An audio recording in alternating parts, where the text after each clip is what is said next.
Hello, everyone. Sorry for the little delay, and welcome to our Ice and Fire Con 2017 Roundtable friendly chat. Thank you for being here today. And as you can see, we have a very full panel today, filled with amazing people, and we all attended Ice and Fire Con together. And we wanted to share the experience with you and talk about it so you could see, for those of you who never went and maybe thinking about going next year, to know what it was like for us.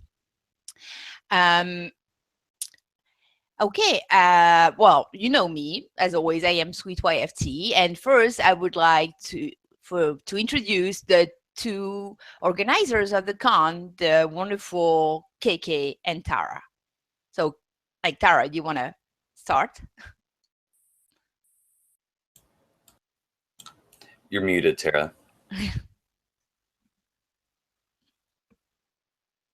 Okay, KK, do you want to start? I can start. Yeah. Hi, hello. I'm KK. Last year was my first year as an organizer, but I have been coming to Ice and Fire Con since its inception in 2013. It was my first convention I ever went to, and now I plan them. So that's how you know Ice and Fire Con is a hell of a drug.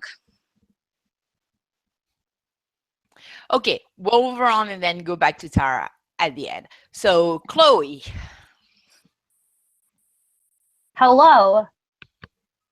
Hi, I'm Chloe. I am on Twitter and Tumblr. On Twitter, I'm Liza Arbor Goal, and on Tumblr, I'm the littlest bird. But I am actually, this is my second Ice and Fire Con was this year, and I am now a staffer. Not to toot my horn, but I am the marketing director. And Ice and Fire Con is magical. I mean, that's the sum of it.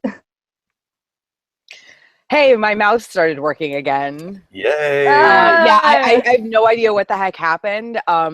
All of a sudden, of course, the second we go live, my mouse decides it only wants to right-click. Go Mac.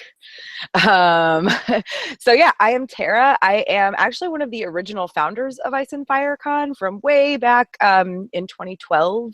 It was like late 2012. And so yeah, I've been organizer obviously ever since then, and this is my baby, so I would not ever give it up or the con wouldn't exist at this point. So You're welcome. Yeah. Thank you, Kraken, my usual co-host. Hey, what's going on, everybody out there on the interwebs? Don the Kraken Wit here, and I am joined with Anne and all of these lovely people who I think we all had a magical weekend together, and I'm really excited to talk about it with you guys. I've kind of been looking forward to this video for almost a month now, so just really excited to be here, and thank you everyone for coming. Thank you. Eliana. Hi, I'm Eliana. You may know me as Glass Table Girl on Reddit or from Meester Monthly, or as, I don't actually know how I pronounce my username on Twitter, Arithmetric. So this was my first Ice and Fire Con, and it was super fun. It's not like any other convention I've ever been to in that it's just really much more intimate and everyone's having fun together. So thank you. Emmett. Hi guys, my name is Emmett. I go by Poor Quentin on Tumblr and Twitter. And this was my very first Ice and Fire Con. It was great, even better than I was hoping for. So I'll definitely be back. Thank you. Jasmine. Hi, I'm Jasmine. I've been going to Ice and Fire Con since 2014, and I've been volunteering since 2015. So, and I'm at Snazosaurus on Twitter. As always, people, I'll try to put as many links as possible in the description box. Manaro. What's good, everyone? I'm Manaro. I'm Manaro Geek TV on the interwebs. This was my first Ice and Fire Con. I had an awesome time. I will be back the following year, and I have been trying to enlist others to come along with me and join my dorkdom. So yeah, I'm excited to be here. Thank you so much for the invite. Thank you. And last but certainly not least, Ash. Hi there. I'm Ashaya from History of Westeros. This was my first Ice and Fire Con as well. Certainly not my last. I've been to a bunch of other conventions, but never any quite as small. And just, I mean, like Ileana said, it was just like a party. It was a fun time. Everyone was intimate. That's maybe the wrong term for that. But it was a very intimate affair with like a bonfire and stuff like that. It was really fun.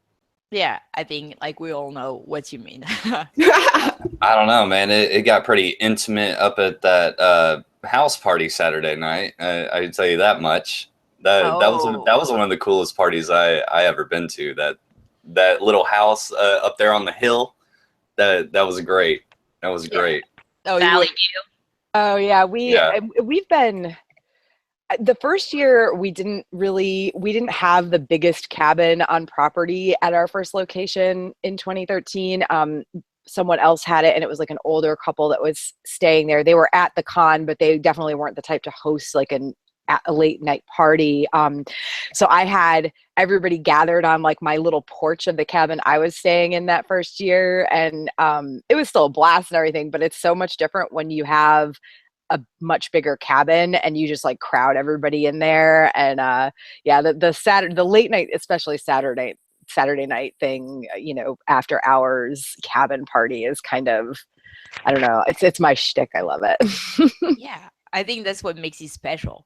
Well, actually, I'm gonna start with a few questions for you guys. So, like, for Tara and KK.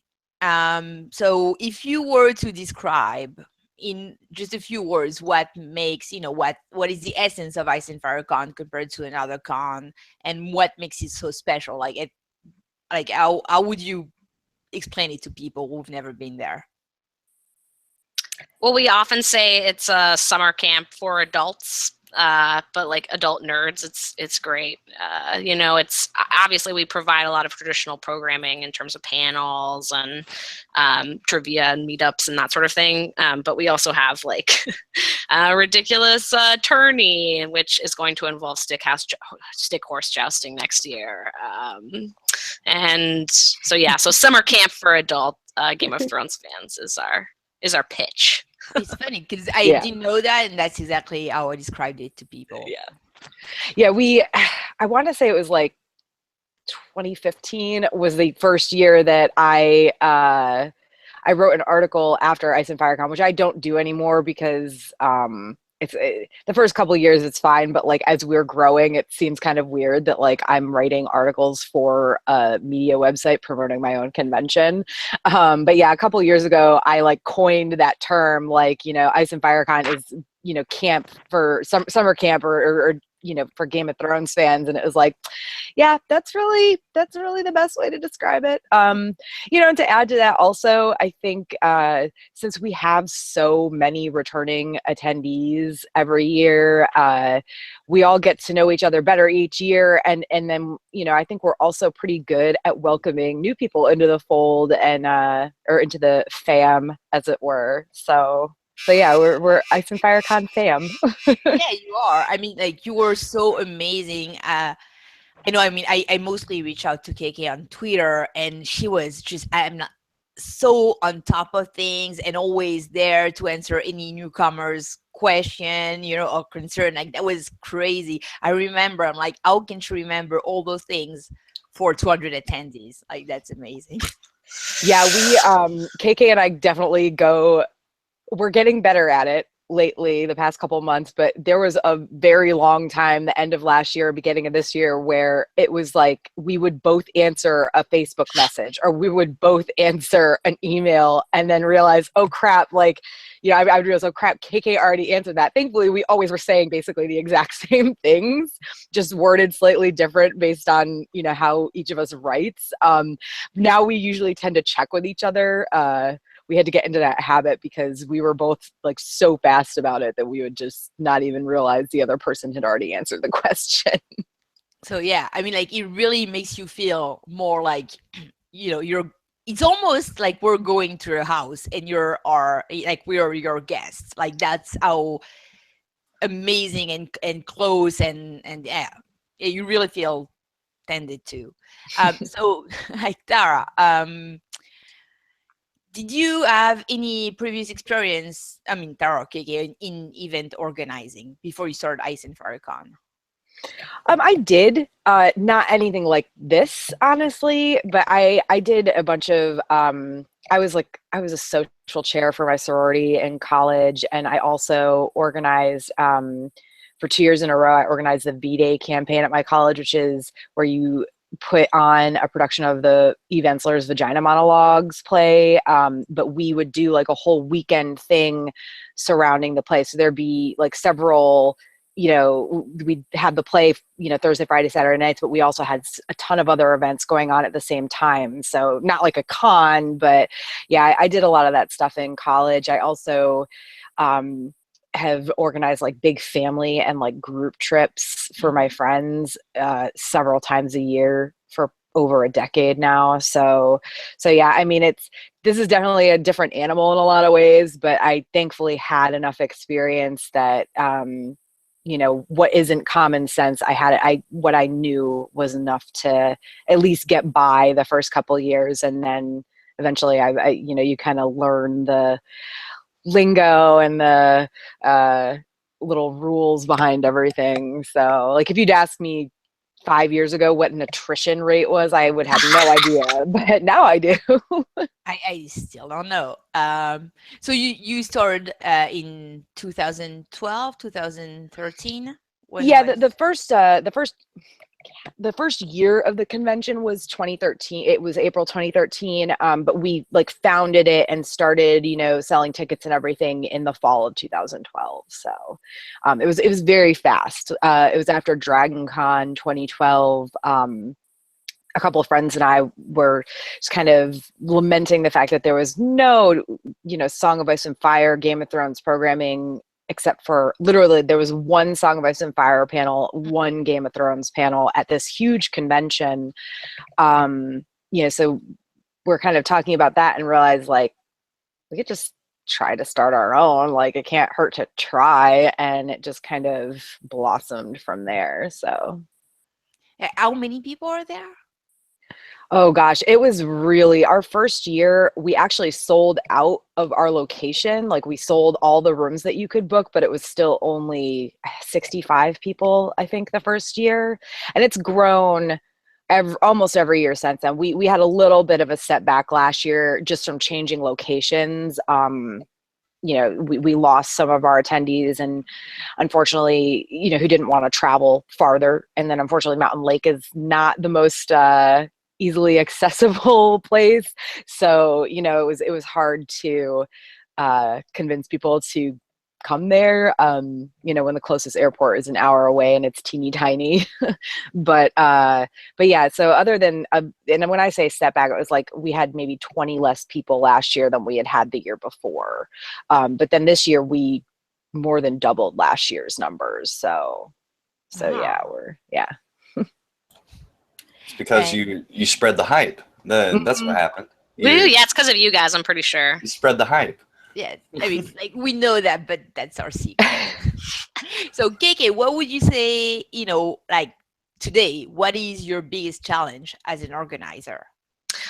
It's just that, although we have a really awesome staff of volunteers who help us with so much, at the end of the day, most of everything is done by two people behind their laptops. And then it's really overwhelming with like a second convention coming up in October for a different fandom. It's the second full-time job easily, but I love it a lot, so that helps, especially when it gets boring, which it does. But that's my biggest challenge, is just finding the hours in the day to do all the work that we need to do all the time. That must be so much work. Like that's crazy. Is there anything that would like make you want to stop doing that? I'm a people person. I'm an extrovert. So yeah, if the people started sucking, it would probably not be worth it for me anymore. But I don't foresee that happening anytime soon. If this year was any indication, if all these beautiful faces are any indication, you guys are the best. I love you so much. No, Thank you, KK. Now, one of my favorite memories over the weekend, Ash sent me a message Sunday morning. She was like, "Hey, Kraken, wake your ass up." And I was like, "Okay, I'm awake. What's going on?" And she was like, "KK needs your help." And so like I roll up in the golf cart, and I'm like, "KK, I heard you needed a golf cart." Like that was one of the greatest memories for me. So I don't know. I think you just like having the golf cart. Yeah, it did. Well, So, all weekend people were coming up to me and be like, and like a golf cart prince, he emerged from the fog and helped me down the mountain. And I was like, I need to experience a golf cart ride at some point before the weekend is over. And you came at the best time when I was like hauling all of my stuff to Tara's cabin for Sunday night. bird is the word, man. Like it got back to me real quick. Yeah, so I had to show up. I had to show up. Sorry. Of course you did. And okay, so one thing we were, discussing a lot. Like for me, I'm not a con goer. I've stepped into maybe 2 cons in Paris, but that was more to help people that stands there. Like that's not my thing. I don't like when there are a lot of people. I don't like convention halls. I feel like I'm not even enough of a fan of anything, not even a Song of Ice and Fire, to like wait in line to get signatures or things like that. But like that con, I was motivated to go to because like I didn't really have experience of many other things, but I was so really excited to get a chance to meet you guys. Like that's the reason why I was going. I know that almost a week, not a week, almost a year previous, we were like talking within the Hype Swatch, like, oh, like who can come? Can we make it next year? And that was the idea. That was not really. That was to have that wonderful place where we could all be with each other for 3 days. But I would like to hear like a little bit more about like the experience of people or maybe more frequent con goers, like what makes it different from other cons. I know Jasmine, you go to cons. Like you frequented many cons. So can you tell us a little bit about the difference? Yeah, well, Ice and Fire Con was like the third con I went to. I actually got started because I followed George around the country because I'm a stalker. But I heard about Ice and Fire Con on podcast of Ice and Fire, and I was like, oh, Ohio's really close because I live in Maryland. So we went there, and I didn't know anyone. KK friended me like 3 months prior because we both love the Ravens. And we went there, and I had no idea what to expect. I only really knew the podcast people, but we went, and we had such a great time. And I think we spent most of the weekend talking about, like, Star Wars, something not even Ice and Fire Con related. But, like, from that first trip, I don't even think I talked to Tara that much, but I just became really good friends with people, and it was a great first-time experience at Ravenwood Castle, which is where it was for a couple of years. And it was just a great intimate time where you could just dress up and be silly and talk about all the crazy theories and stuff. So, yeah. Yeah, that sounds cool. Anyone else want to, who's a frequent con goer, like wants to talk about it? Yeah, I used to go to conventions at least once a month. I would travel doing improv and sketch nerd comedy, and we would go to anime cons, sci-fi cons, comic cons, big, small, whatever. But I kind of in the last year have cut down, and Ice and Fire Con is one of 3 cons now that I go to, where I used to go to like one every month. So it's a special con. It is a special con. And what makes it special? The people, I think, are the most important. I think we have some of the best people running the convention, coming to the convention, people that put their heart into the whole experience. And the other thing is there's no judgment. It's people that get you. You wake up every day, you can say something weird, and they go, no, I was just thinking about how this character does this. Like, people get you there. Experience surrounded by really like-minded people that are all there for a common cause.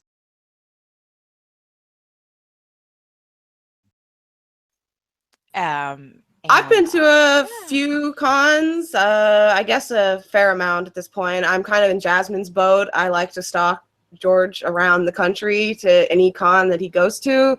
It's just such a rare opportunity, and so I just jump on it. And there's going to be Brotherhood Without Banners, BWB people there, and they're fun to hang out with. So I do that. And those cons are really fun because, I mean, there's this excitement, this buzz around what George is going to read, what he's going to answer at Q&As, how you're going to interact with him. There's a bunch of fun people to talk to. But this just has all of those fun people to talk to that are interested in all these things that you like times, 50.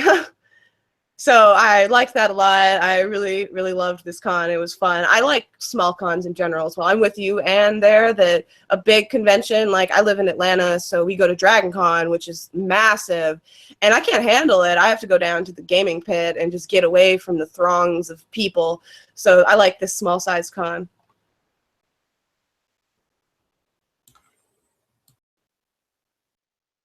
Yeah, my background is mostly like having gone to a lot of anime conventions. Used to go to things like Otakon and Anime USA, etc. And then I kind of took a break from doing that as much, and we went to Balticon last year, and that was a completely different experience from this because Balticon and every other convention, like everyone said, it's just so much bigger. Whereas when you have this intimate convention and this community, it's kind of just like a giant party with all of your friends, even though you don't know that you're friends yet. And it's also great to finally meet some people that I've been talking to online, and like, yeah, I've put faces to some of the names, but just like, it's different when it's flesh and blood, and it was just really great. I don't have too much convention experience. I've been to a handful. I live in Buffalo. I've been to a handful here, a couple in Toronto, helping people set up a couple times when my friends were doing things. But yeah, I mean, as a couple people have said, what was great about this con was the intimacy and the kind of small size, and just, yeah, the knowledge that you have like this shorthand frame of reference with people you can kind of dip into and dip out of without having to kind of explain yourself or couch your language. So that's pretty great. That's definitely a refreshing experience, and that was wonderful for sure. It's not gonna work if I don't unmute myself. Like, I think for me, again, with no Congar experience, one of my favorite thing was like that we're all almost, again, sorry for my friends that sleeping together. We're all sleeping in the same like hotel complex, and that, like, obviously, yeah, I'm gonna be able to see Emmett like be really smart and like in a panel and talk about really deep A Song of Ice and Fire things, and that's gonna be really interesting. But at the same time, it's like we're gonna all like stumble out of bed because we have not been sleeping enough, and he's going to be there at the breakfast table and we can talk about something totally different. Like, that's what's really cool and unique about that con, is that it's not just like, it's like, to me, the way I see, like, and I might be mistaken because it's not my experience, it's just the reason why I'm not interested in going to other cons. It's like I feel like it's a live podcast. Like, there are those people who have really prepared their speeches and you can listen to them and like you would a podcast or a YouTube video, and then eventually ask them questions at the end. But like here, it's so much more than that, because of the fact that, yeah, we're all in the same place all the time. Yeah, every year we have people who question whether or not they should stay on property with us. Like with Ravenwood, it was a little bit different because we were constantly filling that place up and people had to stay off property. But like even Mountain Lake, both years we've had people, ask if can we stay off property? It's like, you can, but really trust us when we say you don't want to. And of course, with Mountain Lake, a big part of that was the accessibility. If you're staying off property, you're staying at least a 20-minute drive away and you got to go up and down that mountain. But it's not just the accessibility, it's you're going to miss out on so much if you're having to drive, to and from some other hotel. We moved away from Ravenwood. Literally the only reason we moved away from there was because we could not fit more than like 65, 70 people in the rooms that they had on property. And that's why it's part of why we're moving already, from Mountain Lake, is because we almost filled up their whole property this year. And we didn't want to get to a point like we did with Ravenwood, where we waited that extra year and had, actually lost ticket sales because people could not find rooms, at Ravenwood or even close by. So yeah, people are always asking us whether or not they should stay on property. You can absolutely stay somewhere else. We just don't suggest it because you're going to miss out. Yeah. Well, with you guys switching venues, initially when I discovered that you guys were switching your location to, up there in Ohio, I was like, oh God, like, oh crap, like it's so far away. But when I looked at it, it was only one more hour from how long it took us to drive. It was only one more hour for me, so it's still fairly close to where the one you had this year. It's still fairly close, so it's not that big of a switch. Well, even and we have a large base in Michigan. We have a large base in Chicago. We the con was originally in Ohio, so some folks, were coming there and sort of used to that drive. So, and it's 45 minutes from a major airport, which is like the closest airport to Mountain Lake was Roanoke. So That's that's good move, ladies. Good Yeah. move.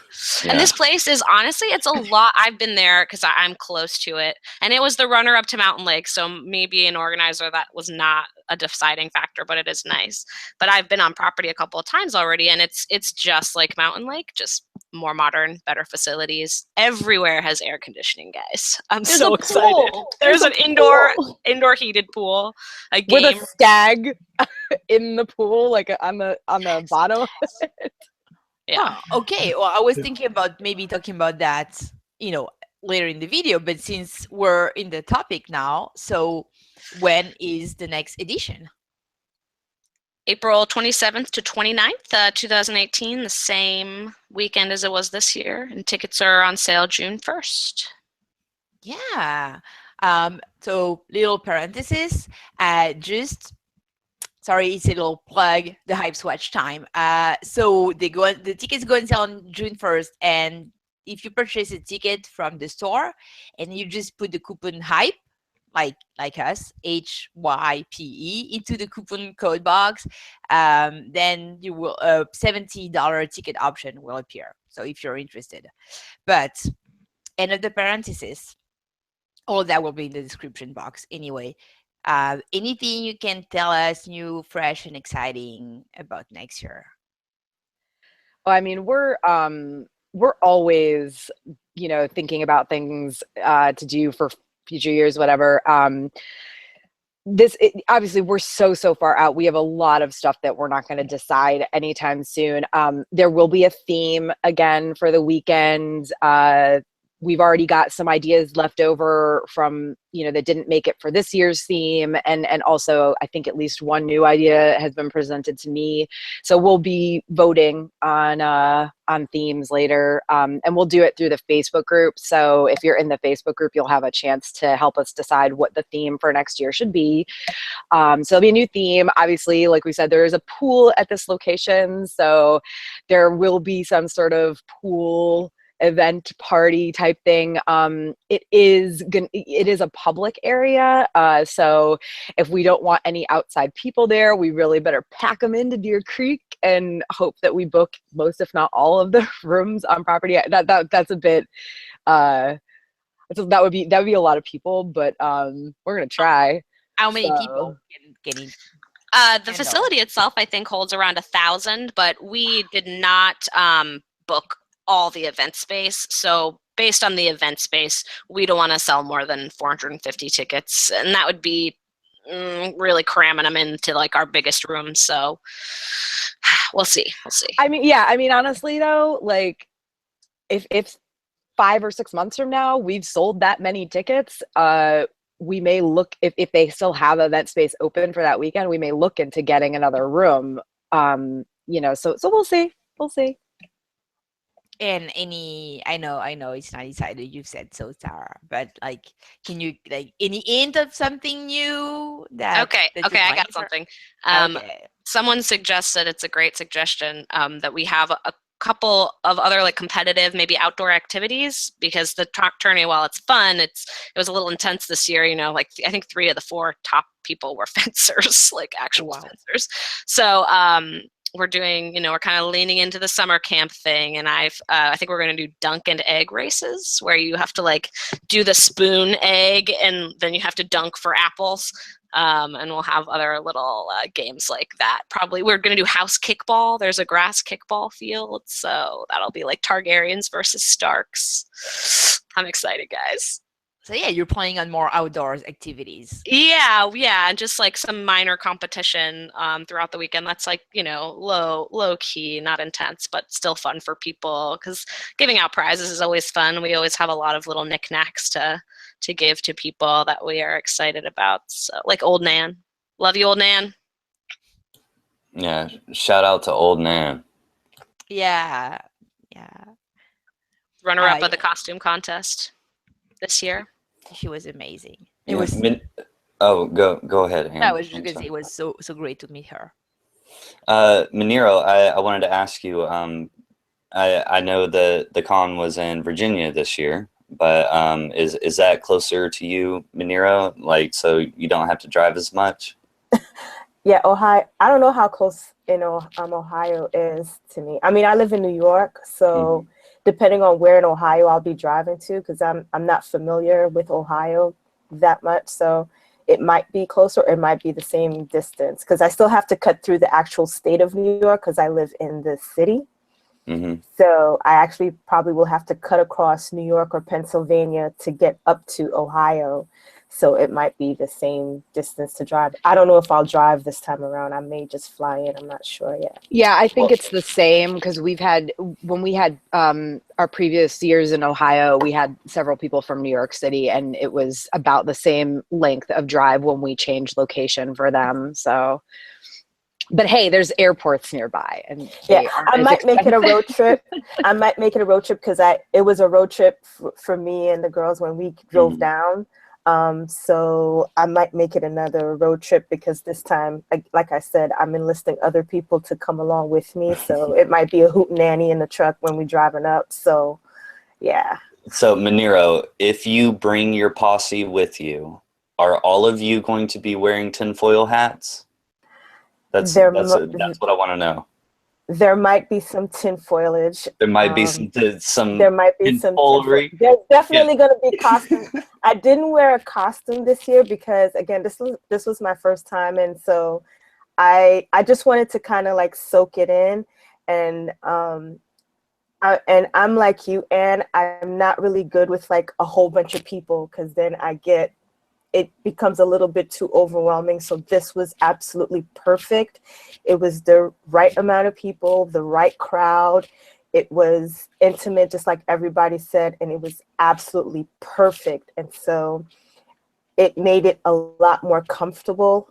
And for a lack of a better word, I was able to digest the whole experience a lot better in this atmosphere compared to if I would have gone to an even bigger affair. So I truly appreciated it. Yeah. Definitely. Also, it's not as, and this is kind of a necessary evil for a lot of conventions, they don't have the intense, overbearing corporate presence you have with the larger cons, which, again, you know, is fine. You want to sell merchandise and you need sponsors, but that can kind of diminish the whole, you know, emotional connection to the people and the subject matter. So that's one of the advantages of having a smaller affair, so you don't have that kind of presence. I do want to say, though, if you want to give us money in your corporate, we're for it. By all means. Please, iceonfirecon@gmail.com. You know, just saying.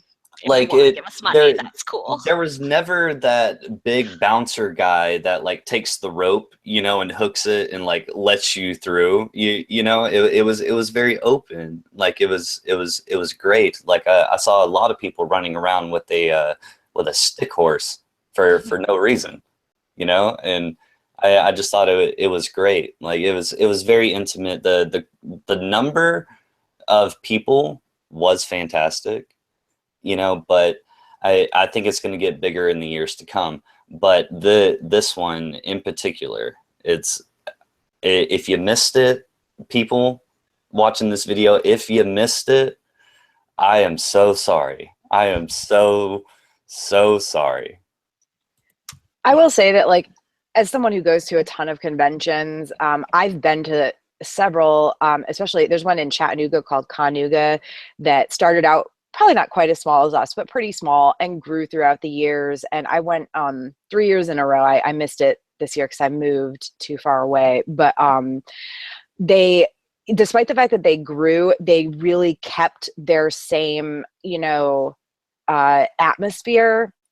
And they do a thing where they have this big like room party thing on Saturday night and everything, very similar to what we do. But now, this is a con that has thousands of people that go, and I don't think we're going to get that big anytime soon. But, I do think that a big part of keeping that sort of atmosphere and everything is, just the people who run it. And, KK said, like, obviously we will take sponsorships and stuff, but we have a Patreon, so we'd rather not go like too corporate, so if you want to support us throughout the year, our Patreon, if you donate to it, you can get like ticket discounts that basically null the donations that you give to Patreon and stuff like that. So if you want to check us out there, it's patreon.com/iceandfirecon.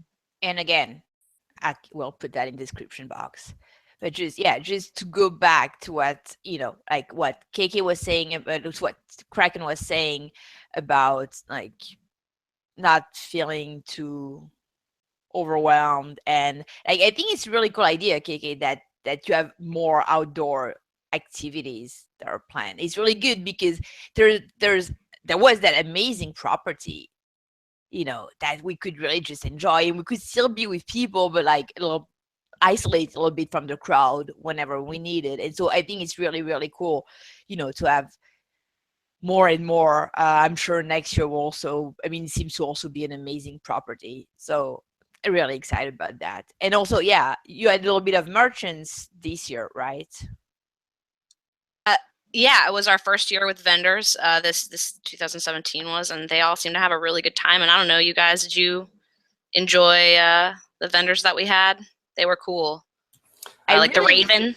I really loved the fact that it wasn't corporate and that it felt like really like passionate people showing you their crafts. That was, I'm not a big merch. I don't have anything Game of Thrones in my house, but it's like I felt. So I'm not the best client to buy things, but like that felt like super true to the spirit of your con, like that, which was really good. Yeah, I'm already, I don't know if these are necessarily vendors, but I am in talks with some wolf ambassadors for next year to come to the con. No. Yup. So some like literal wolves are going to come and they're going to talk to us about them. Maybe get some pictures. We'll see. Yeah, and honestly, we did that on purpose with the vendors, and our other convention, Beach City Con, is the same way. We don't want somebody coming with just like a ton of screen printed shirts of art that they didn't create. You know what I mean? We want to support like real, actual artists, not just these corporate companies and everything. So yeah, I was really happy with our vendors this year. We wanted to have more, but we had a few extra applicants, and they would, got accepted and disappeared off the face of the earth or had other commitments. So we're hoping that, again, with Deer Creek being a little bit more accessible next year, we'll have hopefully at least twice as many vendors. If we get our attendance up quite a bit, we could have as many as 10 probably. But we'd only want to do that if we like double our attendance from this year, which I don't know if we'll do that soon, that fast, whatever. So as anyone like Manaro, what did you think of the vendors? I actually liked a lot of the stuff that the vendors had to offer, and I liked that it was actually people who made their own stuff, because you get to kind of appreciate some of the craftsmanship and artistry from other people. I kind of, when I go to like events such as these, or whenever they say that they're going to have vendors, I kind of appreciate more handcrafted items than I do stuff that are like mass produced, because I could just get that anywhere. But I find that stuff that are handcrafted are a little bit more, I don't know what word I'm looking for, but they're more unique, and it's not like you're going to find them just anywhere, so their value is a little bit better. So that's just my own personal opinion.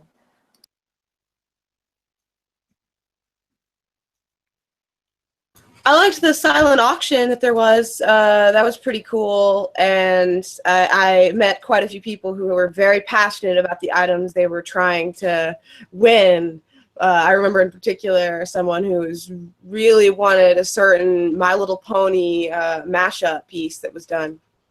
And I thought that was awesome. I really liked those pieces. I didn't get anything in the silent auction, but I want to do it next year, assuming you guys still have the silent auction.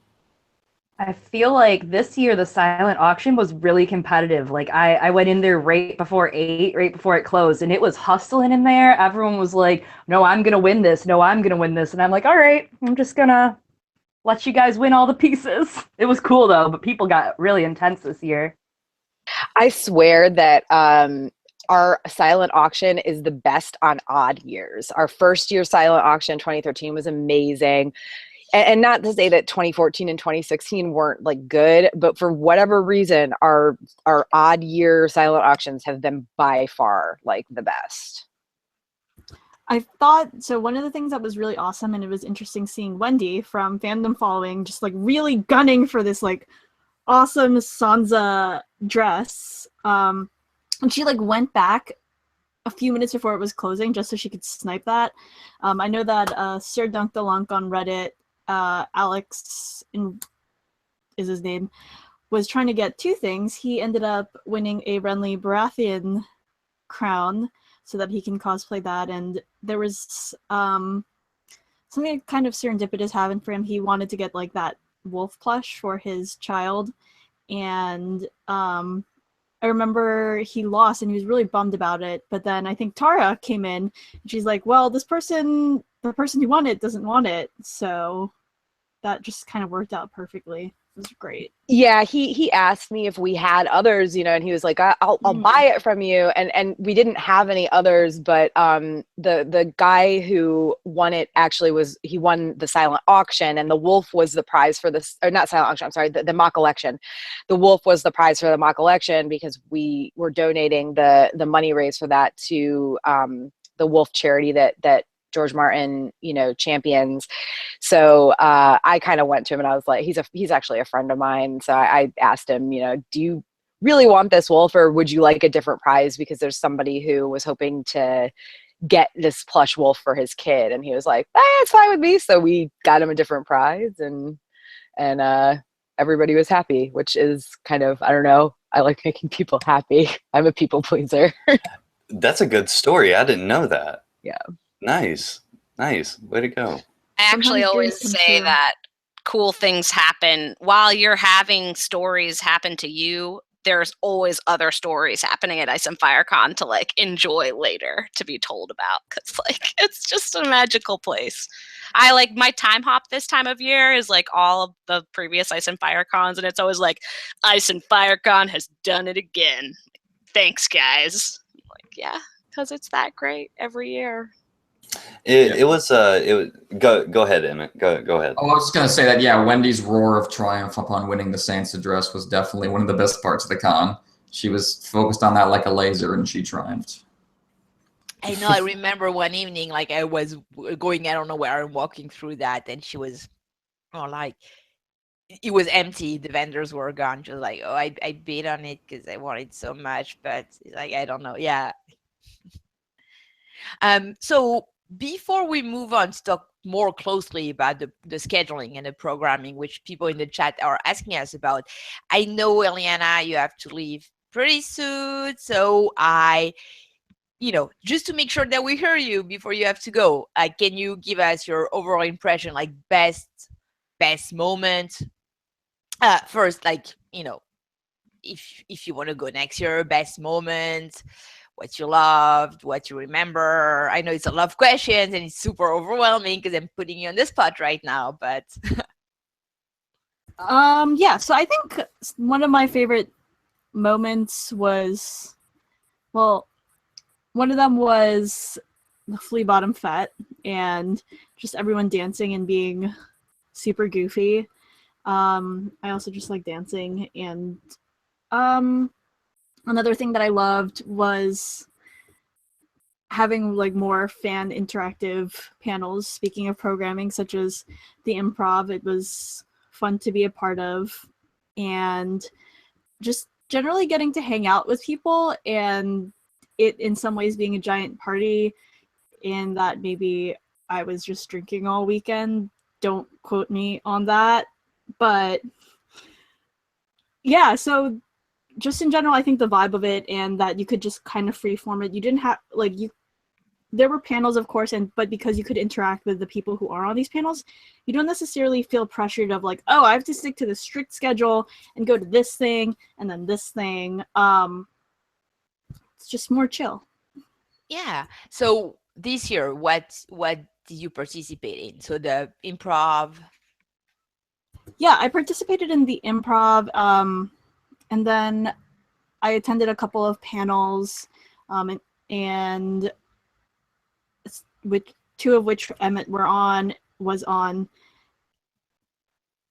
and the one that Chloe was on, Tara, etc. Various ones. I also somehow participated in the trivia. I didn't think I was going to, because I was like, I'm definitely going to get my ass kicked on this, and I did. Aziz, actually, who kind of snuck into the frame, I don't know if any of you saw him, won some of those trivia games, and just watching some of the tourneys was fun too, and the performances afterwards. So yeah. And next year, so anything like you didn't participate in this year that you sort of regret and you want to try to do next year? I don't know yet. Hashtag no regrets at the Hashtag no moment. regrets. You know what? So I thought, Ileana, that you were gonna say your greatest moment was meeting Dawn the Kraken Wit. I thought that you were gonna say that, but you didn't. It's okay. It's okay if that's your second favorite thing. That's fine. Maybe your third. Third, fourth, maybe seventh, eighth. No, because I know. yeah, I mean, top. Sorry.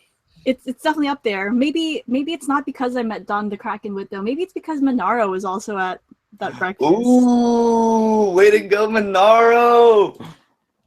I take no credit. I am just a facilitator of discussion. That's all I do, because that's what I enjoy the most about the fandom, aside from all the other stuff. So it was actually, I turned to Alicia and I was like, she actually listens to us talk.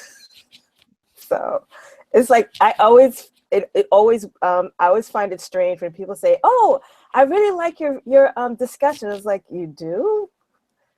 So it's always weird, because I never go on thinking anybody's really listening.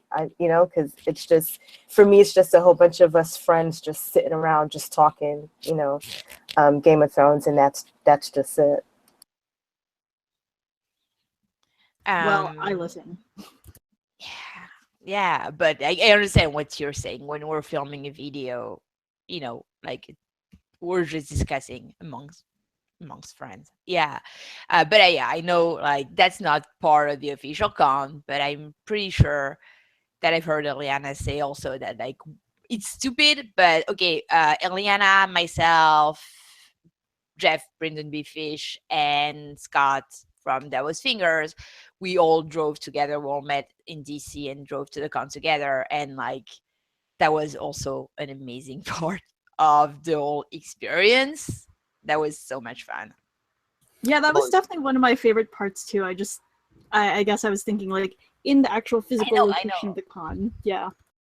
I know, definitely. That was the question. But it's because Kraken wanted to be second best moment, and so I said maybe third because that was really cool too. And I know it was not technically part of the con. Well, And you got to surround yourself by like-minded people, and I didn't know anybody really in my personal life that I can talk a song of Ice and Fire to.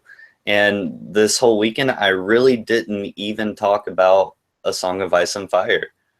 All I did was hang out with like-minded people, so that's very great. Last year, Lemonade came out, so me and Jasmine freaked out a lot. There was a lot of Beyonce discussion. Last year, it was Beyonce, Hamilton, Steven Universe. Those were the big three.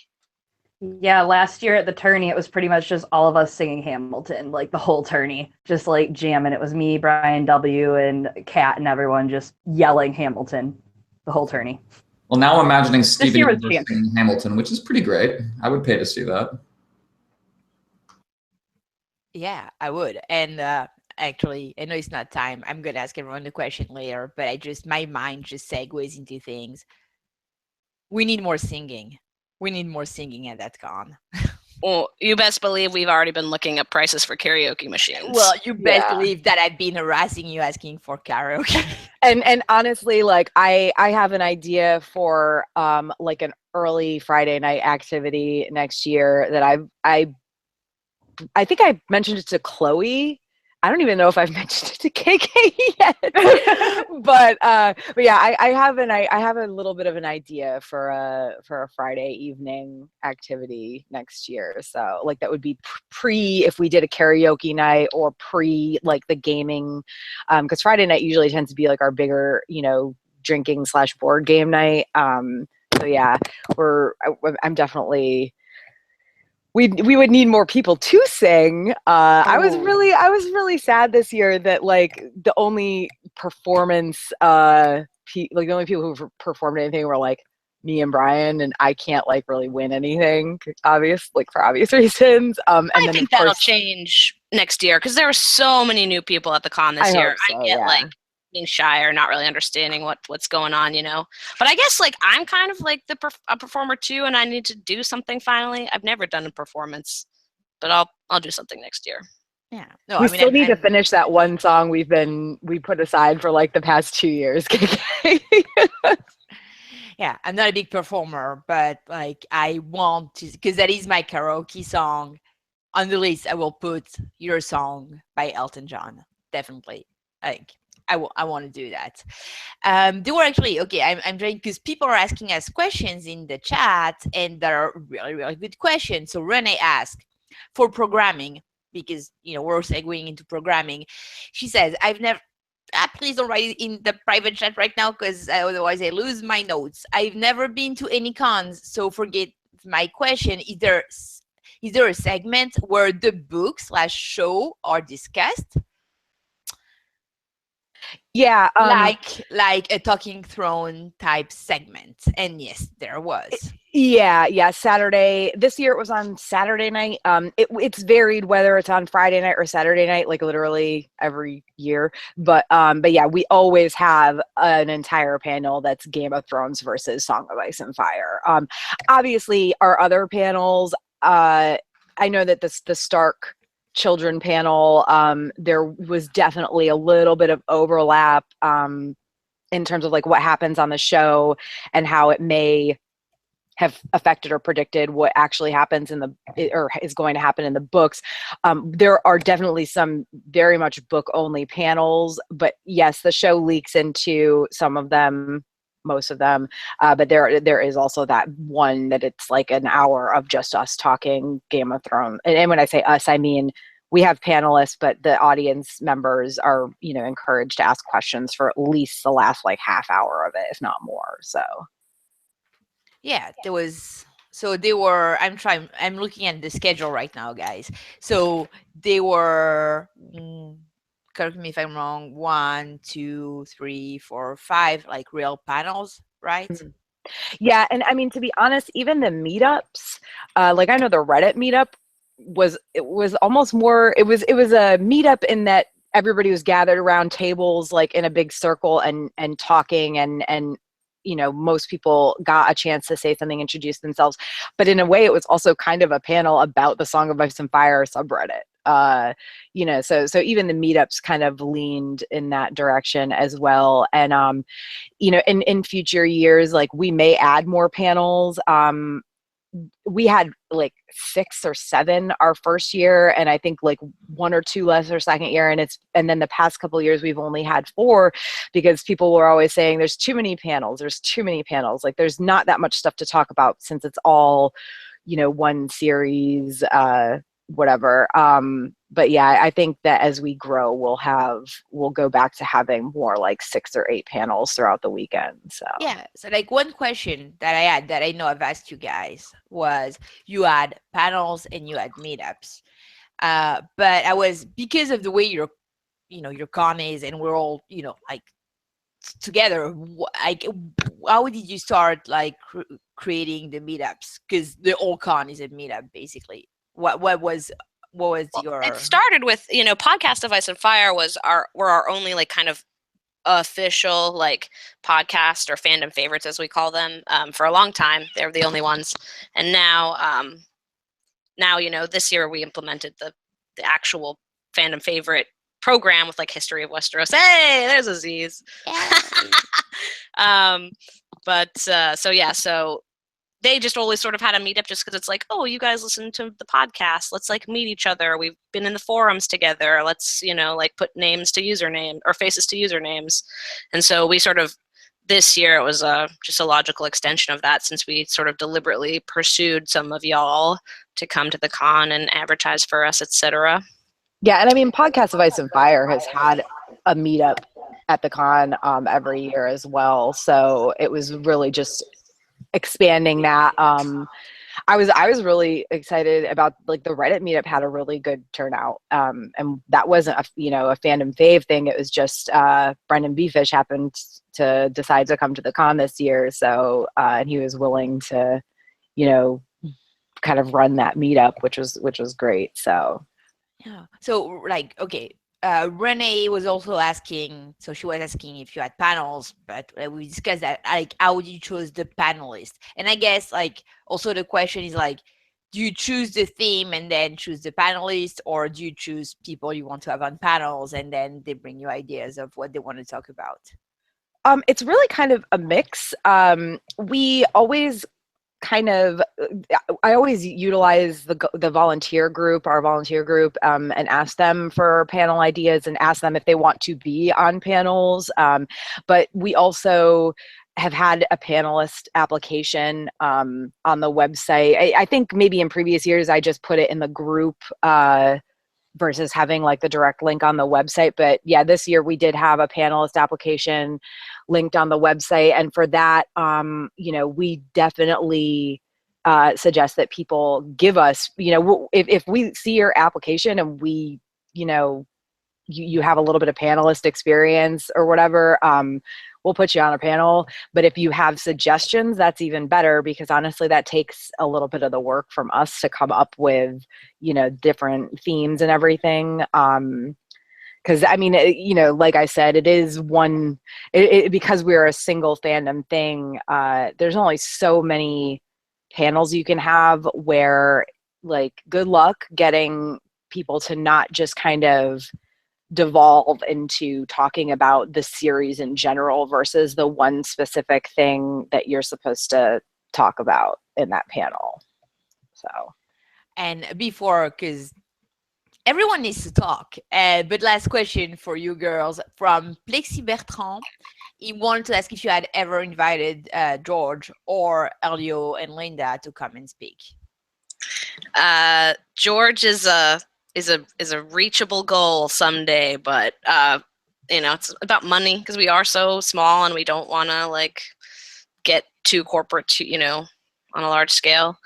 But also because several years back he said, I'm not doing any more new cons until Wins is finished. So it seems like an irrelevant question for now. But he loves small fan-run conventions, so we're not eliminating the possibility. So yeah, when you brought George up, Jasmine, her eyes just lit up. Like I noticed that. I saw that, Jasmine. I saw that. Go ahead, Tara. Oh, I was gonna say, like, honestly, I don't think money is really an object. And I, like, as the accountant, like, basically, I really think that if we had George coming to this convention, people would pay twice what we're asking right now for a weekend to spend a weekend with George Martin and a few hundred other fans. I really think people would pay a good amount of money for our convention plus George as a guest. That said, he is like the white whale. You know what I mean? God, that sounds really bad. You know what I mean though. He is that kind of unattainable dream. Caucasian whale, Tara. Be sensitive. He's that, sort of unattainable thing. If we can get the contact with him, then yes, we will. I would bring him in a heartbeat. But it is a big part of that is getting in contact with him, which we're hoping a certain Jasmine might help us with. Well, yeah. So, I mean, I guess I'm Facebook friends with some of his minions and stuff, and like he does like small cons, and I don't think any of you guys went to Mysticon. That happened last February. The girl, like, she emailed George, and like he got back to her, and she was like, I did. Oh yeah, you did, yeah. I mean, that was a great con. I mean, I kept running into George everywhere. I'm like, I swear I'm not stalking you, but I was. But yeah, so I'm definitely going to meet with one of my friends who runs another con that George has been to a whole bunch, just to kind of get everything, all the logistics. But I do think it is like a doable thing. I'm not sure how he feels about a con that's all about him, though, and we probably can't do a fanfic that year. Probably, but I do think it is like an attainable goal that I will definitely be working on since he like knows me kind of. So that's my humble brag for the day. Yeah, well, you should. Well, I mean, and the thing is, like, while it would in a way be, I mean, it is all about his creations. Also having him there would open us up to, he could talk about the other things that he has done in the past. I mean, dude, I watched Beauty and the Beast when it was on TV a million years ago. Like, I would love to hear him talk about that. And I think that while in a way he might not like the idea of it being all about him, I'm hoping that saying, hey, yeah, it is a Song of Ice and Fire Game of Thrones convention, but we would love to hear you talk about these other things that you're doing. I would hope that would be like a plus. Well, I don't know. And I think like one thing would be, oh, I'm sorry, I didn't want to cut you off, Emmett. Oh, I was just saying, yeah, get him to talk about wild cards. He's always someone remembers that, so that'll get him going. Yeah, and anything, and I think because I don't know, I tend to think of the people attending like the good fans. Like if you put a rule like no stupid A Song of Ice and Fire question, that we would, all follow through and be really good about that, Except no one ever reads my emails, guys. It's very sad. No one ever No reads one them. asked George who Please his read favorite my character emails. is. Who uses email anymore, KK? I mean, come on. I mean, really. It's MailChimp. It's legit, guys. Listen, I learned MailChimp for you. But you do it very well. Okay, so I want to hear, like people will talk a little bit. So Chloe, we're talking panels, and you were on a couple of panels. So you were on the first one, I think, is the future of the Stark Children, but which is, like I guess a classic book discussion panel.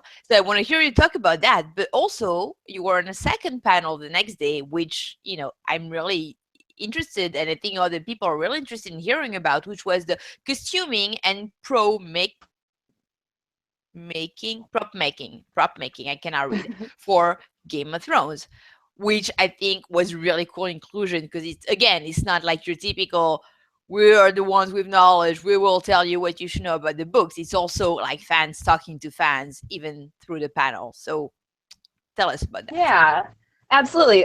Friday was fun. Future of the Stark Kids, me and Wendy from Fandom Following did that, and Elena also. If you met Elena, she's my sidekick companion, short, ginger, cute, bear-like. But she moderated for us, and it was really fun. There were some really good, like, highlight humorous moments from the panel.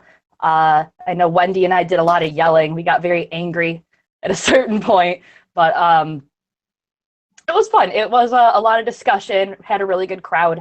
The costuming panel was really fun. I've actually been doing A Song of Ice and Fire and Game of Thrones costuming for 3-4 years now. And I counted the other day because I'm in the middle of moving, but I have 12 costumes in total. A Song of Ice and Fire and Game of Thrones costumes, 12. They fit in a huge tub. They're very heavy. But it was cool because we had all Ice and Fire Con. Costuming's not something that's like needed. You know, I mean, you don't have to dress up. You can show up wearing pajamas and a big baggy shirt and just feel like, I'm here, I made it to the panel, I'm alive. We don't care, whatever. But costuming's really fun. It's really fun to go to this beautiful remote place where everyone's just in freaking medieval costumes and partying with each other and having a good time. And everyone that was on the panel kind of had a different degree of costuming expertise. Kat was on the panel, and she actually is in fashion design school. She's brilliant. She made all of her costumes that weekend, and they were gorgeous. I'm not amazing. Like I pull stuff off. And that's what matters. But I have a really good mind on how to thrift things together to make sure that, like, you know, you don't have to sit there sewing and embroidering for 80 hours. You can make it work on your own. So that was a really fun panel to be a part of. And then another plug that I want to put out there is I had a baby. My baby this year was the Snarks and Grumpkin hunt. It was my child. It's kind of been an event that's been fun in the past, but it needed kind of an update. So KK and I gave it a facelift. She gave us the idea of doing a photo scavenger hunt, and we kind of really got to go around and take pictures of everywhere. We had a list of things that were like, make a crown out of items you can find, like kind of crazy fun. Take a picture of a house sigil using people or items, like kind of that kind of stuff. And that was really fun this year. Really fun. Yeah, because there were a lot of activities. I didn't even know about that one when it went on, by the way, and I like wished I had known and done it. I'm gonna do it next year. It sounded a lot of fun. I love stuff like that. But I saw the pictures in the album afterwards. I was like, "What's this Snark and Grumpkin hunt? How did I miss this? I don't know. It's my fault." It actually, so last year that was my first year last year, and that was the first event I went to after the announcements. We got there kind of late on Friday last year, right as announcements went on, and right after was Snarks and Grumpkins. So I don't know if maybe I had an emotional investment, you know, to it from last year, but this year I got offered to work on it, and I was like, oh, this is happening. This is my child now. And we got that baby out. That's for sure. Yeah, when Chloe said it definitely was in need of an update from last year. Last year was a little bit more thrown together because the weather affected it quite a bit because it did like pour rain during the day, all day Friday last year, or most of the day Friday. So Friday evening rolls around and it's not raining anymore, but everything's soaking wet.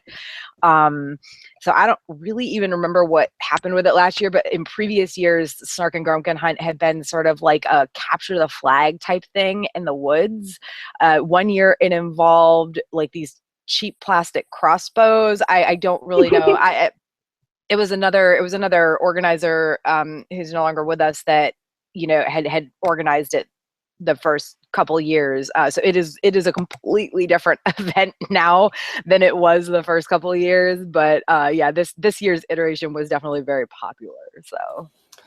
All right, guys. So I got two questions here. One is a personal question from yours truly, and I do have a question in the chat room. However, the first question from me, was I the only person that saw that fucking skunk running around? Like, was I losing my mind? No, like, you were. No, I definitely didn't see it, but I knew Allison. She saw it for sure. And when she was quite drunk one night, she thought she saw it again in the Raven enclosure because there had like some furs in there, and so she like crept up on it and pulled the tail. But she did see it when she first got there. She said so. That's one. It took me a while to actually come to terms that there is a skunk on property, like running around, you know, and it started to bother me, and I got extremely intrigued. So I started like chasing it, but it's like every time I saw that skunk, it was like during like the magic hour, you know, like I just so happened to be like stumbling across, you know, this part of the building or whatever, and this fucking skunk would just come running through. And did anybody here see it Like Ash, Yeah, we definitely did on Sunday. Sunday night, yeah. Yeah, and it was like right outside of the Yeah. main like overhang area. There were on the two of bottom them. there. There were two of them. There's a squad of skunk outside. How It's many like, times holy- did you see it, Alex? Like 10 times. Wow. Okay.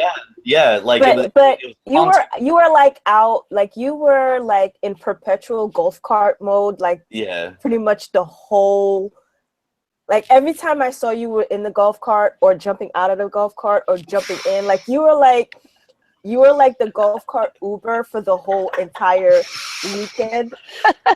It's like I would see you be like, "Hey, Kraken," and be like, "Hey, I gotta go," and then you'd be like disappeared, and then all of a sudden I'd see you just roll up, and I'd be like, "Okay." So I think you and the skunk, probably We were had to cross paths. we were kindred spirits that weekend. Yes.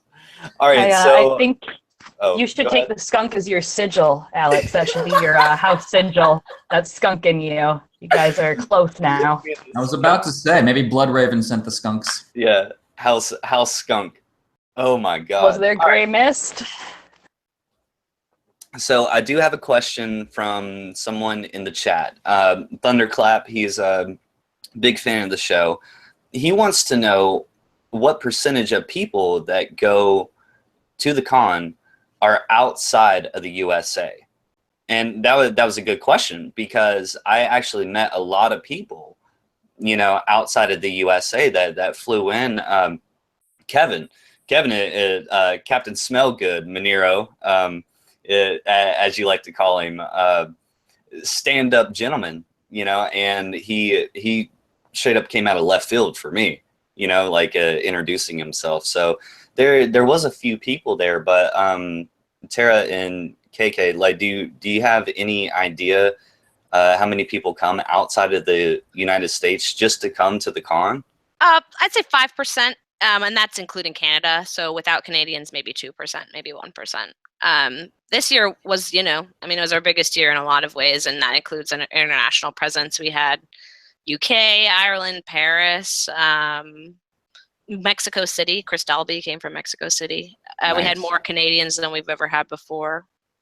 I think, and some people bought their tickets when they were living in Australia, even though they lived in the United States at the time of the con. I'm still counting it. Australia. Right.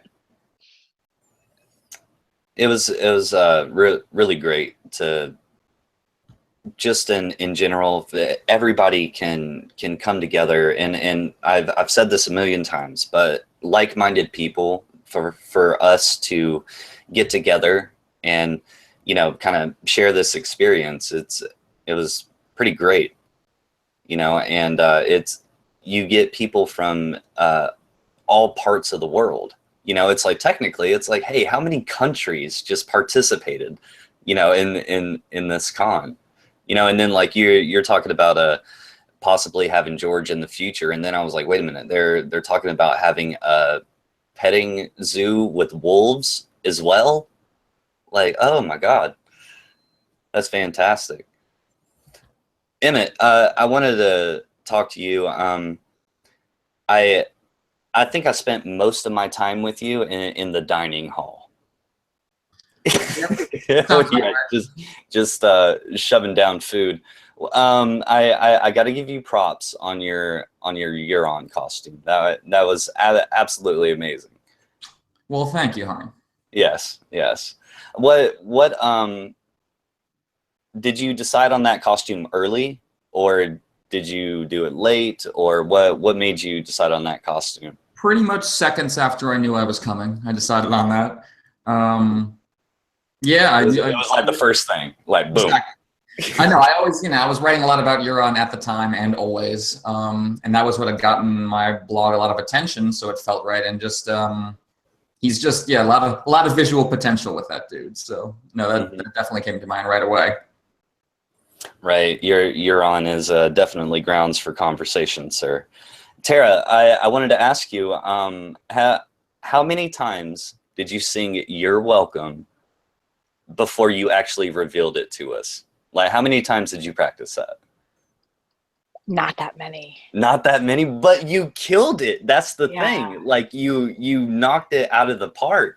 Well, and we, we actually, the funny thing is, like, Tuesday night before the convention, we went through and switched up who was singing what lyrics.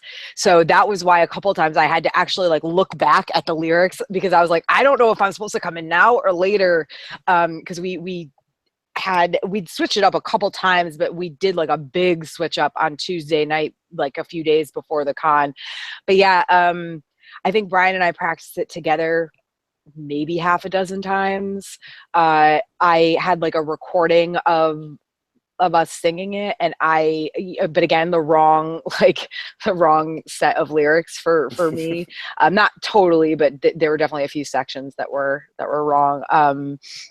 And I maybe listened to that like 3 or 4 times on the drive up from Florida to South Carolina, then from South Carolina to Virginia. But yeah, no, I honestly, I've been singing like since I was 8 years old, and I was in bands. I was in 3 different bands over the span of like 4 or 5 years. So I'm used to having. You're a natural. That's what you're saying. No practice it's something required. You have to. Well, I mean, there is practice required, like when you first start doing stuff like that. But as the years have gone by, it gets easier and easier to memorize like lyrics and stuff like that. So yeah, no, it wasn't as much as you'd think. But we had a blast with it. We'll definitely. That's not the first time I've done like a performance thing at Ice and Fire Con, but it's the first time I've sang.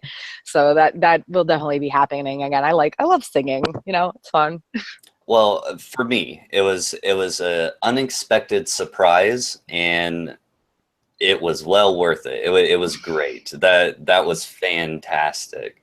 Jasmine, I saw you dressed up. I saw you walking around dressed up. Like, you want to talk about your outfit a little bit? Like, what was there any kind of special preparations or anything that you did?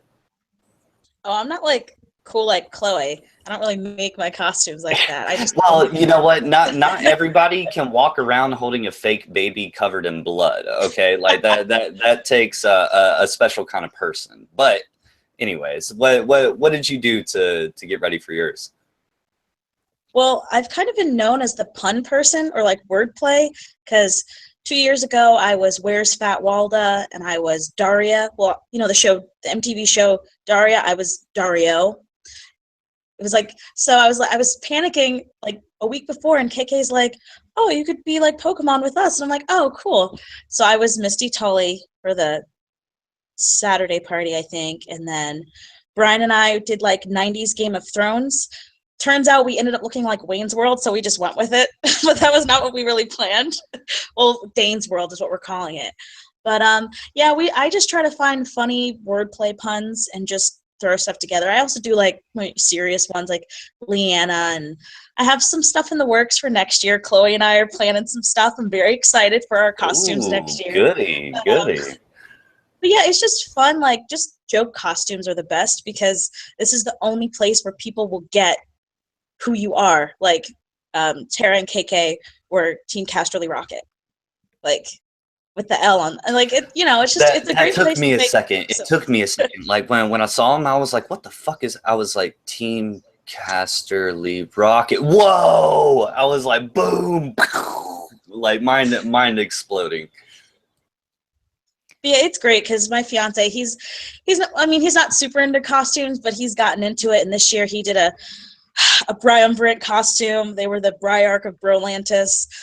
Oh God, that was just so obnoxious. Oh God. But it's just great to have the silly costumes mixed with like the serious ones. There were some normies walking around too, but I just like to be in costume because it's fun. And the bartender, Mike, was always like, weren't you just in different clothes? I'm like, yeah, this is Ice and Fire Con. This is how it works. Yeah. Okay. Because Emmett will have to go soon, and we haven't heard that much from him yet. Can we hear your beautiful voice? So sort of same question that I asked Eliana, like, do you want to go back next year? Favorite moment, your overall impression, things you'd like, if you come back next year, things you'd like to see.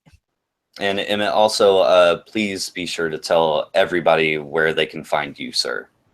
Yes, indeed. Yeah, I'll just get that out of the way. You can find me on Tumblr at poorquentin.tumblr.com or at Twitter, also at poorquentin. And my writings sometimes show up elsewhere, but it's mostly just those two places. And yeah, I loved it. I'm definitely coming next year. It's even closer to my neck of the woods. Like I said, I live in Buffalo, so the Columbus area I'm pretty familiar with and is right nearby. And the place looks great. And yeah, I really loved all the panels, and I loved the range of them, not only in subject matter, but like we were saying, in tone. Like some of them were really kind of just silly and hanging out, and some of them were really focused on the subject matter. You could go back and forth between those two tones within a panel. And it was just, and so again, I like the contrast of like the symposium by day and party by night aspect of it was definitely great. And I love both of those sides. So yeah, zero complaints. I'm definitely coming next year.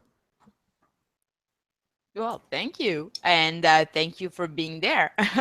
Yes, indeed. Yep. I'm going to be out. Love seeing you all. Thank you, Emmett. Have a good one, buddy. Bye. Take care, guys.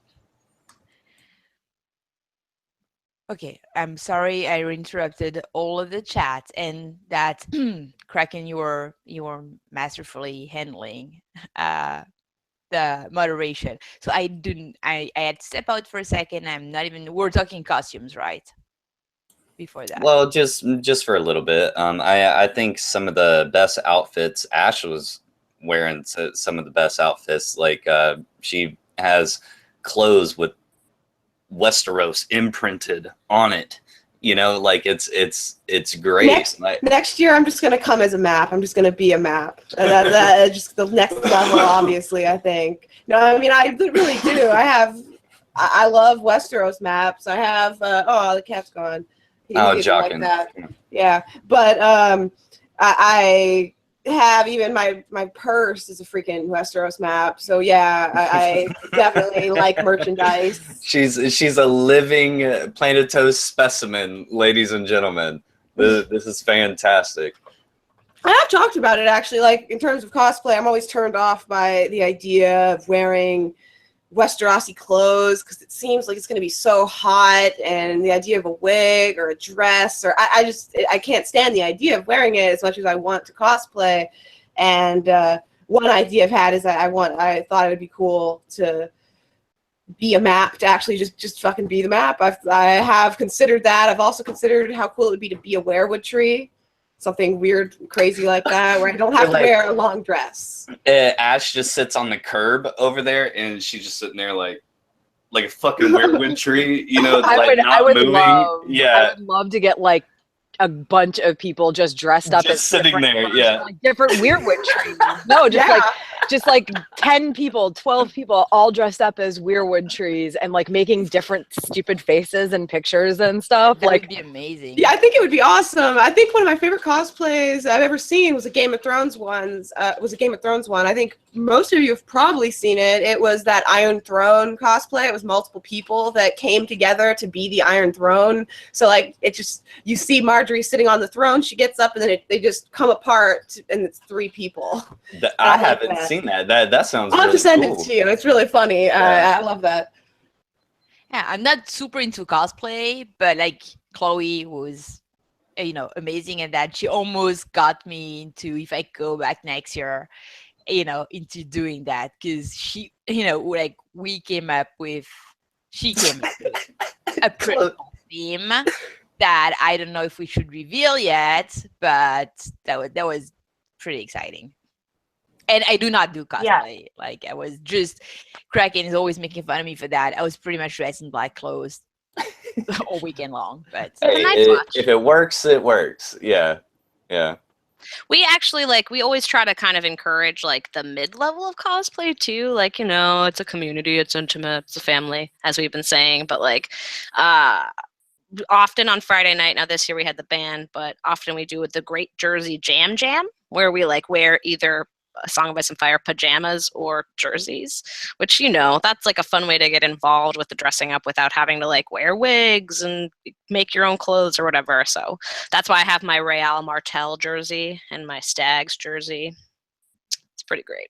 Yeah, for me it would be low involvement cosplay, like no wigs, no dressing up, but if I come back and if I'm brave enough to do that, yeah, maybe, because that was a really, really fun idea. Well, and we went through it enough on Friday when we were wearing Hype Swatch shirts, you know, keeping it real for the Yeah. Hype Swatch. Yeah. I consider that doing enough Okay. for 1 year. Okay. That's enough for 1 year. That was good. No, I did print 2 T-shirts for the Yes. con, but that Thank was you. still Thank you, by the way. Thank you. still low involvement cosplay. But that seems exciting. Actually, there was a question that is sort of random, but I don't know if you guys know. Someone, Thunderclap asked like what percentage of people came to the con that were And outside the USA. So there was.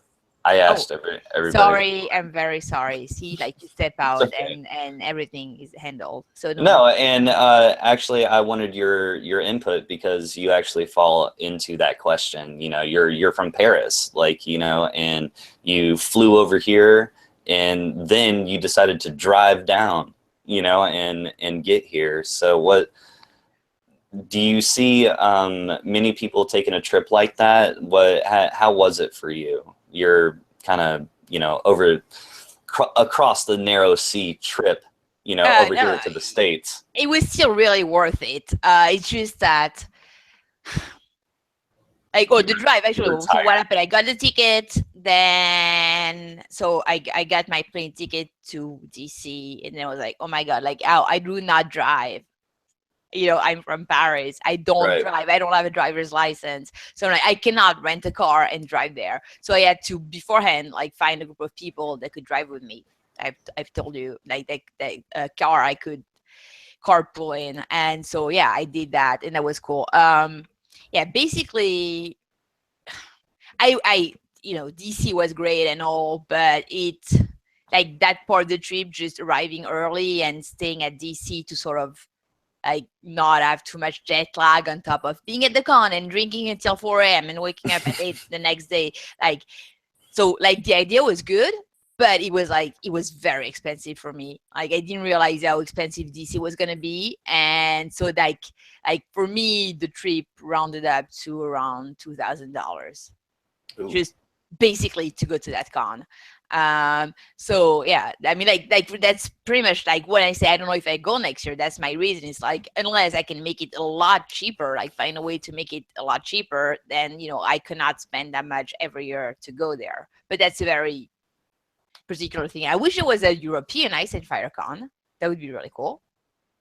But once again, if you want to give us money, you are welcome. Anyone is totally allowed to, and then maybe we could talk about a European. You do 2 a year, KK. Do 2 a year, 1 in the States, 1 across the narrow sea. Think about it. I mean, as soon as we win the lottery, I'm down. But what would be cool is that all those guys are like, oh yeah, one day I want to, come see you in Paris, and tell them that they should because it's amazing. But like they never do. That would be, they would get a reason for people to, to travel. Well, I know you're not convinced. Nobody's convinced. Okay, so it was totally worth it. Like that was, I think I've told you a bunch of times, the best vacation I've had since 2008. Yes, I'm really old. So it was totally worth it, but it's not very easy for people who are not from the United States to go there and to participate to that.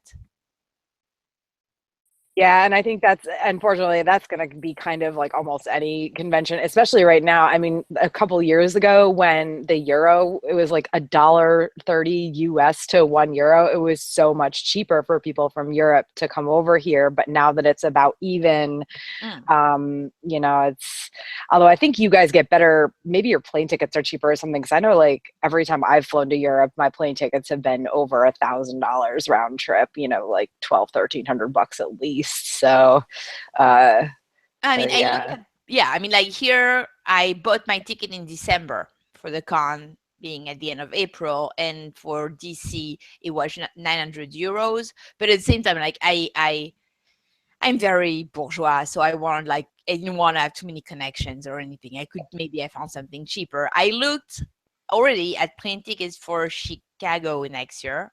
So, and And yeah, so like I could actually, I had to look a couple of times, but I could find some that were $100, $500. So not terrible, but it's still the same thing. Like everything all included. I know it's a problem. Well, and honestly, like, especially if, since you're coming so far, you want to spend a little more than just the 3 nights, at the con or whatever. So if you're staying, especially if you're staying in a major city, like, I know I travel a lot, and I know, like, shoot, I haven't been to DC in a long time, but even Chicago, I was there last summer, and even with like a AAA discount, my hotel was almost $200 a night. So it's expensive. It's crazy because lately I'd been traveling in Europe, and so I had no idea of the prices of the hotels in the States. Like I had totally forgotten about it. And yeah, it's a lot cheaper here. So Oh yeah, you can stay. I mean, granted, I haven't been to Europe in several years, but the last time I went, I got a hotel, even with the crappy exchange rate. I had a hotel right in, like, downtown. It was Frankfurt where I was staying, and it was about $100 US a night for like a nice hotel with a free breakfast. Like, you can't get that in the downtown area of a major city here. You just can't. mm, Our hotels are really expensive. I don't think I've really thought about that ever, but they are yeah, they compared to are. Europe. That is ridiculous. Hey, we want to be able to travel and yeah. But in like the hotel, there's a hotel that is not downtown Paris, but it's like right next to the subway station. And yeah, I think it's 60. It's like a entry level hotel. So, but it's a chain, so it's gonna be clean, and Mhm. it's €60 per night. €60. So Do cheap you, America. do you still have like those what do they call them? Hostel? It's like a bed and breakfast type deal. When I was stationed in Europe, when I would travel around, I used to stay. I never stayed at hotels. I always stayed at like your version of a bed and breakfast. It was like a hostel, but you had to share a bathroom with either one other room or something like that, because I was just a broke, service member back at the time. But this was my way of being able to enjoy Europe back when I was stationed there eons ago. Yep. You guys still have those? We have those in America too. Whenever I go to New York City, I stay in a hostel when I can, or San Francisco, because those are two cities with expensive hotels to stay in the city. But I don't know how different they are in Europe because I've never been. But I've been to a few here in the U.S. I like them. They're fun. You get to be social and meet people and stuff like that. Yeah, I stayed in a hostel for Comic-Con in San Diego last year. And of course, their rates were hiked up like crazy for Comic-Con. But even then, I had a private room with Ashley and I from Ashley from Podcast of Ice and Fire, and I shared a private room in the hostel. So we had our own room, just the two of us. Of course, we had to share, a bathroom with like the entire floor, but that was still only maybe like 40 people total, if that. And I want to say it was like $140 for me for each of us for the weekend for 4 nights. So it was more expensive than a hostel normally would be because it was Comic-Con, but it was clean.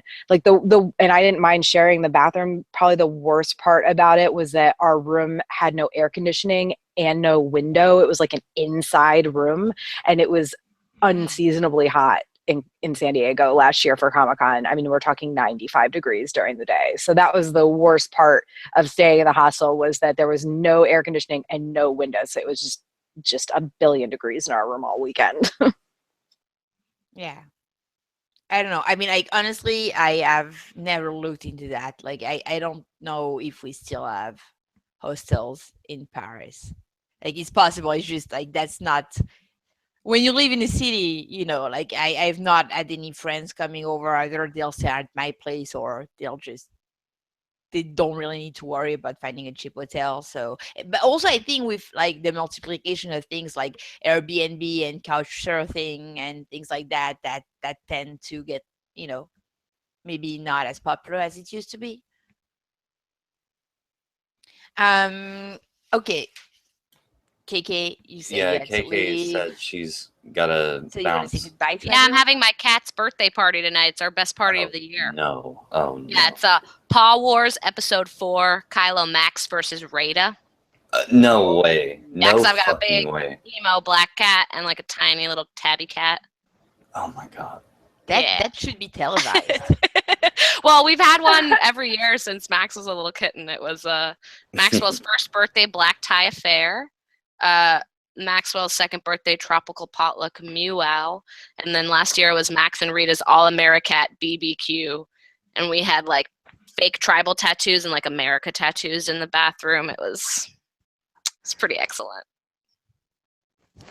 That sounds pretty excellent. I hope you have a good time, KK. Thanks. I'm gonna make my 7-layer dip, my BB-8 meatballs.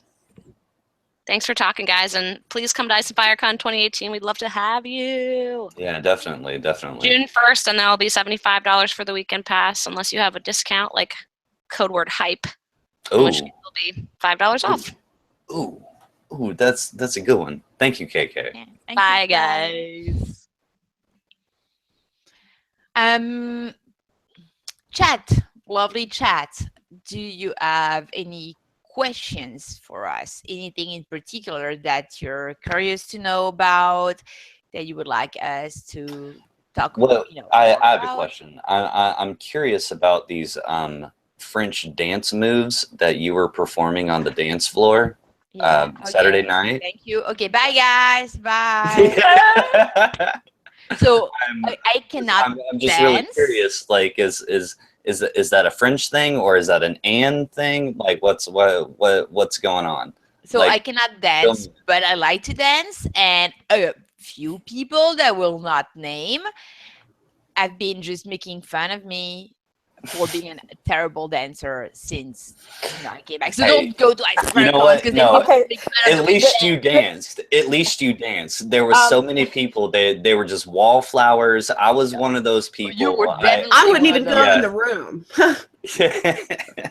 Was it like I don't know if you guys watch Friends, not Friends, Seinfeld. I love Definitely. Seinfeld.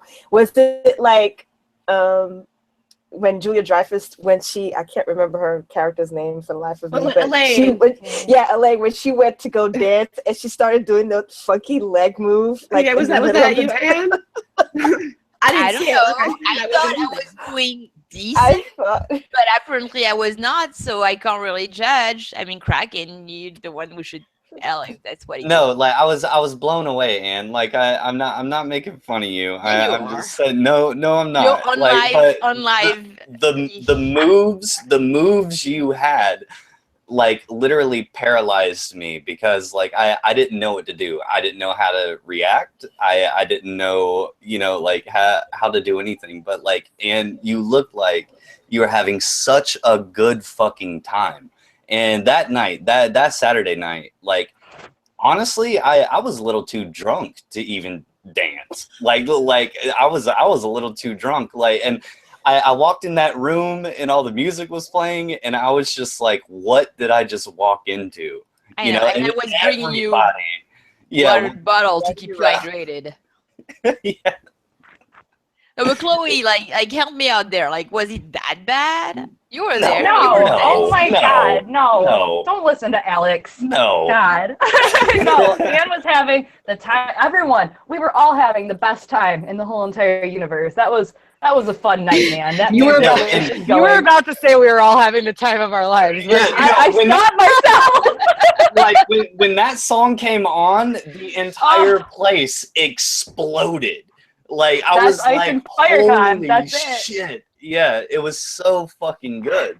It was so good. Man, no, the dance was honestly so lit. It was lit this year. It was just, yeah. Oh man, there's no other adjective. It was so fun. I mean, everyone was just getting it, like every song. And like, I don't want to brag, but like about a week before the con, when KK was finalizing the playlist, I finally went on the website and was like, I'm going to put all these songs in for requests. She played like 70% of my requests. So every song I was like, I requested this one. I requested this one, this Kesha song, this Kesha song. It was just, it was a night. Every song was like one of the songs I requested. And I was just like, yes, it's the best night ever. It was. So there were a lot of Kesha songs, yeah. Well, one of the things that I regret is I didn't get to participate Friday night in the bonfire and everything like that. Like because Ash, the trip that we took was very grueling on me. It was grueling on you. Yeah, it was it was bad. So I finally get to the con. I can't participate Friday because I've been up for so long, and I finally pass out, and I drank way too fucking much yet again. I didn't participate in the bonfire either because I was like tapped out from all the driving. I went there for the beginning. I was sitting there, and then all of a sudden my eyes just decided to just close all on their own. And I'm like, I'm not going to make it. I'm going to go to sleep, or else somebody's going to have to carry my fat behind. Like I didn't even have the big drive that most of you guys had because I split mine up. But like, Thursday is the new Saturday is like one of the jokes I made this year. Like we've been having like a decent amount of people arrive on Thursday night for years now, but like the past 2 years, Thursday night has turned into this like big like pre-con party, so that like half of us are just hungover and barely functioning on Friday. Like personally, I was sick most of the weekend. I had a sinus infection that actually turned into bronchitis when I got home. So yay me. But yeah, Thursday is the new Saturday is kind of like, if you can get there Thursday, either for the party or just to rest up for everything's Friday, we like highly suggest it. And we actually next year may have 1 or 2 official activities other than registration Thursday evening and Thursday night because so I mean this year I want to say 60% of our attendees were there Thursday night. So yeah, last year I came on Friday and we got there. Unfortunately, we had somebody that was with us that made us late. Like we really wanted to be there early. Like 11 a.m. was our goal. And I had split my drive up also. I live in Michigan, and I always drive with Elena, and she lives in Columbus. So I usually split it up, drive to her the night before, then we drive to Ice and FireCon. But last year we came Friday, and I said never again. Like Thursday, day 0 is the day to be there. And the cool thing is, like, everybody Thursday, like we were all kind of standing by registration, and slowly people just kept coming, and the whole family just kept showing up. And by the time of like 9 p.m., the whole bar was just lit with all these people just yelling and hugging, like, oh my God. And I actually, around 1:30 a.m., I don't know if you guys got to visit the Chicago Boy Cabin over at, they were in Florida, I think, this year. But the Chicago Boy Cabin was one of the premier party places after events. And Thursday night, me and Elena were down there, and I looked at her at 1 a.m. and I was like, Elena, if we don't go to bed right now and go back to our room and make this very adult decision, we are not going to bed, and we are going to keep doing shots of tequila in this place, and it is not going to be good tomorrow. It's not going to be good. So I kind of had to, like, we made an adult decision. We went to bed by 1:30 a.m. and woke up Friday, and we were great. But every other night we went to bed like 8 a.m. So yeah, we arrived there at Thursday night, but late, like probably like midnight, 11 p.m. or something like that. And we got in, we were sharing our room with KK, so we met up with her, and she's like, yeah, they're partying over there, just follow the sounds, you know. We're like, what do you mean? And then we obviously could just tell that there was a raucous party going on. We went over there probably like 12:30 a.m., 1 a.m., and yeah, everyone there was very drunk and partying very hard the first night, and it was hard to drag myself to go to bed and get some sleep like I wanted to do so I could wake up fresh because everyone was having such a good time. Well, this year we volunteered, and like I didn't volunteer last year, so it was different when I stayed up for 80 hours, but I knew I had responsibilities to deal with, and I was like, oh, I better sleep. This sucks. And we were leaving, I think right when you guys showed up at the party, we were leaving the cabin right when you guys, KK, and the Manimals showed up, and I looked at Elaine and I was like, do we have to go to bed? She's like, you just told me we had to go to bed. So we went to bed, but the other nights we did not go to bed at all. Not very much, no. Oh, actually, I think, yeah, I did not go to bed very much at all any night, because on Thursday I stayed up watching Critical Role, which is Twitch and Dungeon and Dragon like weekly show until I don't know, like I fell asleep in the middle of it, but like 3 a.m. Have you watched Critical Role for a long time? No, I mean I binge watched them. I think I started like maybe 3 months ago. Yeah, something I like actually met one of the guys from it last year at a Felicia Day, whatever her wife Yeah. said, Geek and Sundry. I met one of the guys who does Critical Role, who's like one of the main hosts at a Geek and Sundry party at Comic-Con last year. Like I danced with him. I had no idea who he was because it's dark, and everything. And one of my friends is like, "Do you know who you're dancing with?" Which one was that? Which character? Oh, I can't remember his name. He's kind of slim, longish, like shoulder length brown hair. Oh, that's the Dungeon Master. Yeah. Matthew Mercer. Okay. Matthew, Wow. thank you. I was going to say Michael, but I was very drunk that night at Comic-Con last year, but I had no idea who I was dancing with until my friend like pulled me aside and told me, and I was like, oh, cool.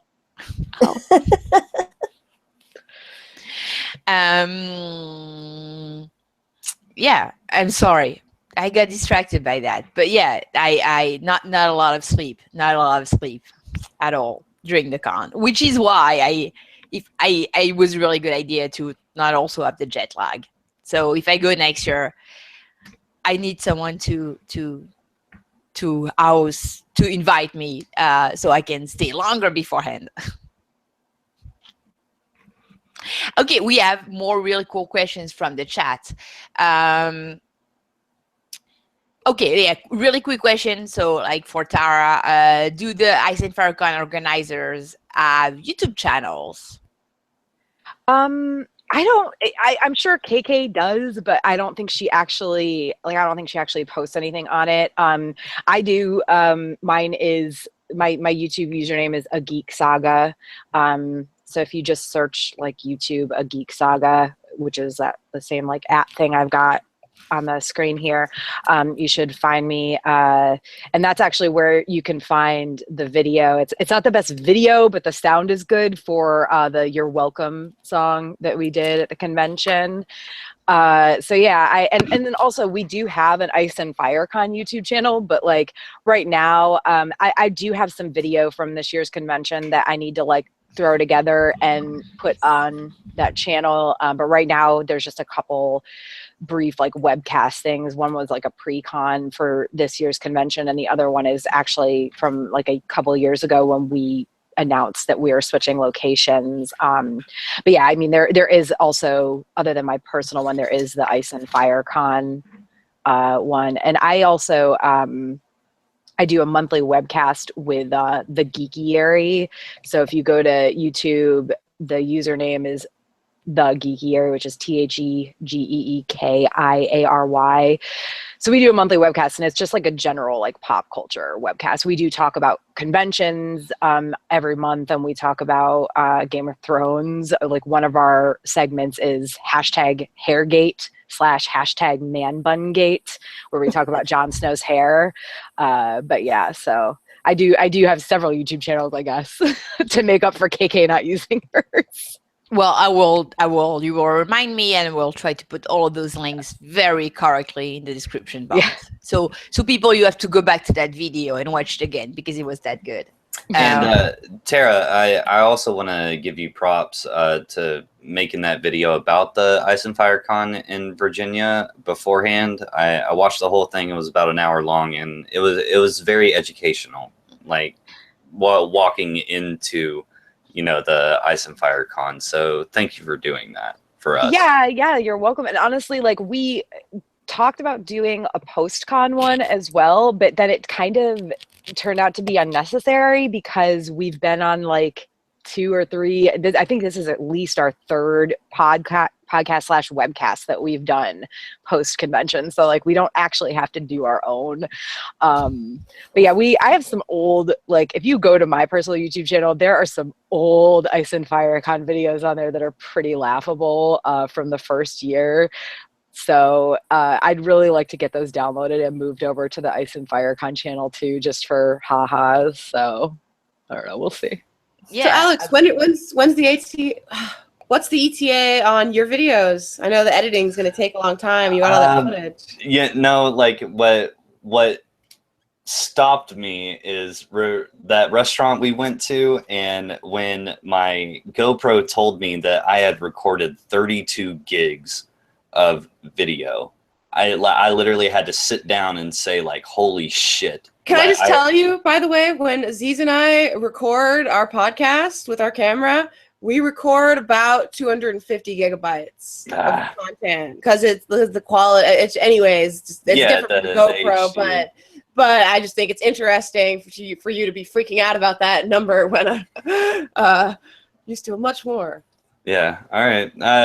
I don't know. Maybe I'm sure it's hours and hours of content. Yes, it is. But I did a lot of time lapses, so I just have to go through it. I just have to man up and just grab it and roll with it. So I don't know. Shortly. I'm the same way. It's like we didn't really film the same things, but like I was discussing that with him earlier today. It's how do I make that? How do I turn that into a coherent story for people watching them? It's because when you edit a video that you film that you already had a track for, from A to Z, it's not really the same thing. You just cut off the bad things or the repetitions or things like that. But here it's like I have all of that footage. Like, how do I make it tell something to someone who's gonna watch that? So it's I'm the same way. I've only edited like my first solo day at Washington DC. I haven't even done the second one, although that would be much easier because like since I'm on my own when I film, I already have an idea of what I want it to look like, once it's edited. But then I have the footages from the con and I looked at them and it's overwhelming. It's 2 things for me, and I think we've discussed that. One, I start looking at them and then I get like super nostalgic and like a little teary-eyed, like that's over, so it's like you're not really in the mood to work. It's like, oh, it's too soon to work with the material yet. And the second part is I just I didn't bring as many different devices to record with as than Kraken did, so it's all like raw footage on my phone, and obviously a lot of it is going to be without the sound. So I'm like, where do I keep sounds? Where do I not? How do I fit things together to make sense? Well, and another thing that's taken me back, Greg Besh on Facebook and his wife, the people with the drone, they're sending me their extra drone footage, and then Maniro also sent me all of her video, that she took. Like I checked my email one day and I got like 20 new emails from Maniro, just sending me all of her video clips. So it's like I'm taking my stuff from numerous devices, the drone footage and everything that Maniro did, and I have to consolidate all of it, and make it into a cohesive, video. Yeah, so just give me a little bit of time, please. No rush. No rush. No rush, because I sent it to you letting you know that I'm a huge technotard. So I got you. I have no editing skills whatsoever. We do this. All right. We're good. And if I get flustered, then I'll just I'll hop over to Aziz and Ash's house and they'll help me. I was thinking about suggesting that even because I want to see the footage. Right. Get sooner then. I got you. All right, cool. Set in stone, ladies and gentlemen. Co-edited by History of Westeros. Yeah, we can do it. You're lucky. I have a quick question from Iron Throne, which which is what percentage of people are wearing costumes versus not. I mean, I might think it's 50-50, but Yeah, I was gonna say 50-50. Yeah. We definitely had a lot more people not wearing costumes this year. Like the higher number upped our percentage of people who didn't wear costumes. So yeah, I would say 50-50, maybe like overall weekend it was 60-40 because there were plenty of people who like would wear a costume one night and then not wear any costumes the rest of the weekend, or like me, like I wore costumes most of the weekend but didn't wear one all day Saturday during the day. But yeah, it was probably like 50-50 or 60-40. 60% did, 40% didn't. And again, like KK mentioned earlier, we're really big into like the sort of laid back costumes, or like Jasmine mentioned, like the pun costumes. We have a lot of really great book version cosplays that happen, a lot of show stuff that is just gorgeous. But I mean, I think like there's so many things you can do at Ice and Fire Con where almost everybody, if not everybody, will get what you're doing, versus, if you're at a major convention or a bigger convention that's multi-fandom, you may be lucky if like 30% of the people understand what you're wearing. So yeah, it's like when old Nan walked in, everybody knew it was old Nan, and then she takes Hodor by the ear and drags him, across. It's like we all knew that was old Nan, that's yeah. But at the same time, if you're not, maybe not, don't feel comfortable cosplaying, like don't feel like you have to. Yeah, no, absolutely not. Okay. Other questions? we Yeah, got and one. Oh, Yeah, sorry. we got one from LT LT. Giles. Yeah, it's- we've touched on that a little bit, but yeah, basic question for everyone: what is your one absolute best moment of Ice and Fire Con?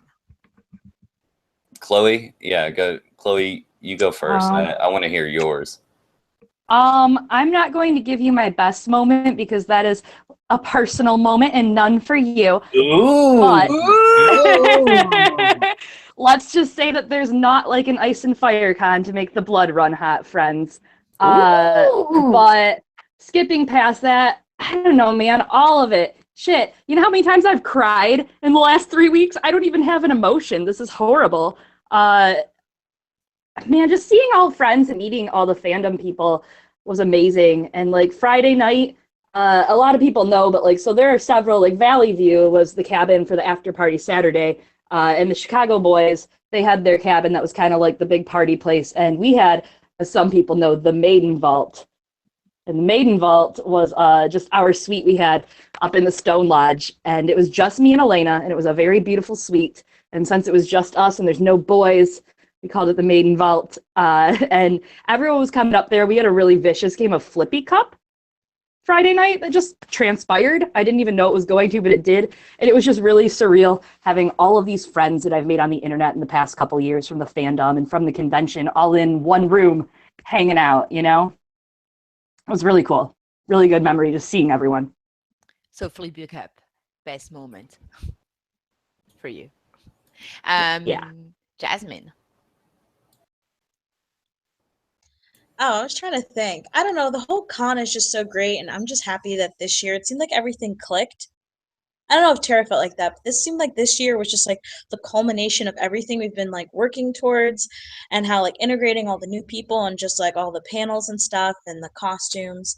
I guess I would say like maybe like the costume parade and performance was really cool because you got to see all these costumes that people made, which was really cool. And then you got to see Dom be like Dom, and he's like a whole character. And I don't know, the whole con was great. I don't know. I love to see the normies, always the normal people. They always look at us like weirdos, like Mike, the bartender. We always cracked him up because he was just so entertained. But yeah, the whole con, just like Chloe and I were talking about it, it was just such a great experience. And like, I'm not as sad because I don't know, because I guess we were so active on the Facebook group for so long, but now the depression's starting to kick in. But I'm already planning for next year, so I'm excited. Ash? Ashea. I'd say my favorite thing there was I really like the improv of Ice and Fire. I just am a big improv fan in real life. Like if I go to any city traveling, I'm gonna go to a bunch of improv clubs.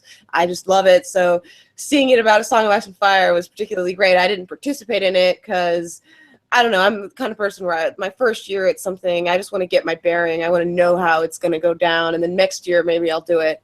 So I didn't do that, but I liked that, and I really liked the tourney in particular because I don't have a lot of opportunities to take photos, and so I was really enjoying myself taking photos of cosplay and funny situations. So the tourney, had a lot of ridiculous shots that I got to capture that I had fun with, and the cosplay as well, of course. It was great.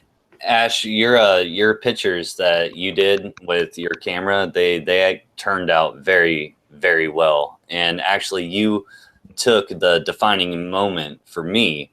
My favorite thing about the Ice and Fire Con is I got to meet Sweet YFT. I got to hug her. I got to put my arms around her. It was great. It's been almost 4 years in the making, and you took the best picture of us out of the entire weekend. And I'm glad to hear you say that because I was so disappointed in myself because I was in such a rush. I didn't check that I got the focus just right, and I got to editing it, and it was just slightly out of focus, and the light was bad, and I just was like beating myself up that like I should always take like multiple photos of anyone. And so I'm glad that you liked that photo. But my favorite photo that I took was probably the one of Old Man and Hodor with her pulling his ear, and then the one of Tara and Kat laying in the grass, and all those shots, and Becca being strangled. Just that series, I felt funny creeping on them doing that, but I just love Sunday that morning. anachronistic. No, that was I think that was like Friday afternoon or something. I'm not sure, but I just like those like anachronistic shots of like princesses on their phones or something like that. I think it's cute. I like it. Yeah. And okay, so same question for Manaro. One favorite moment. You have to give us one favorite moment. It was meeting Dawn the Kraken Wit. That's it, like hands down. Like that's why she went to the damn thing was just to hang out with me. It was just all about you, Kraken. All about I know. You don't have to tell me this. I'm fully aware. I'm gonna have. It was just meeting everybody that I had been watching on YouTube for such a very long time. Getting to see them up close and in person, and usually I'm like, I'm very quiet. I'm quiet and off to the side whenever I meet somebody. I'm not a person that goes off and just like starts like interacting with someone when I first meet them, especially if I haven't seen them for a while or I've never interacted with them before. And so it was kind of fun for me, like everybody that I've either, whether I've read your work or I've watched your videos, it was really fun for me. But the singular, probably best moment for me was seeing Alicia and T-Baby in person was probably the best moment for me because I have been chatting with these ladies for well over, I think it's been almost a year, and we talk every single day, and to actually see them in person was It's wild, isn't it? Yeah, like, it's crazy. It's crazy. I didn't have the words for it, and it was and the way that we all just kind of you talk to somebody on a screen, but when you see them in person, you don't know how it's really going to be when you actually meet them in person. And it was like we have been hanging out for like years, and so that was probably the best moment, aside from getting to meet all of the people that I have been watching and listening to and reading their stuff, and being able to actually have actual conversation with different people that, that I've been fangirling for like years before. So that was a great moment for me. Maniro, like I told you when we did our little video breaking this down, it's just so unique, and I've said it before, surrounding yourself by like-minded people, but it's like when I met up with Tony, when I met up with you, when I met up with Anne, when I met up with these people, it's like to me there was no gap, like there was no separation, like everybody was in sync, and everybody was just doing the same thing, and it's like we had been hanging out for forever and ever and ever, and technically we have, we got this little internet thing going on, but it's like when we actually got physically in front of one another, we did not skip a fucking beat.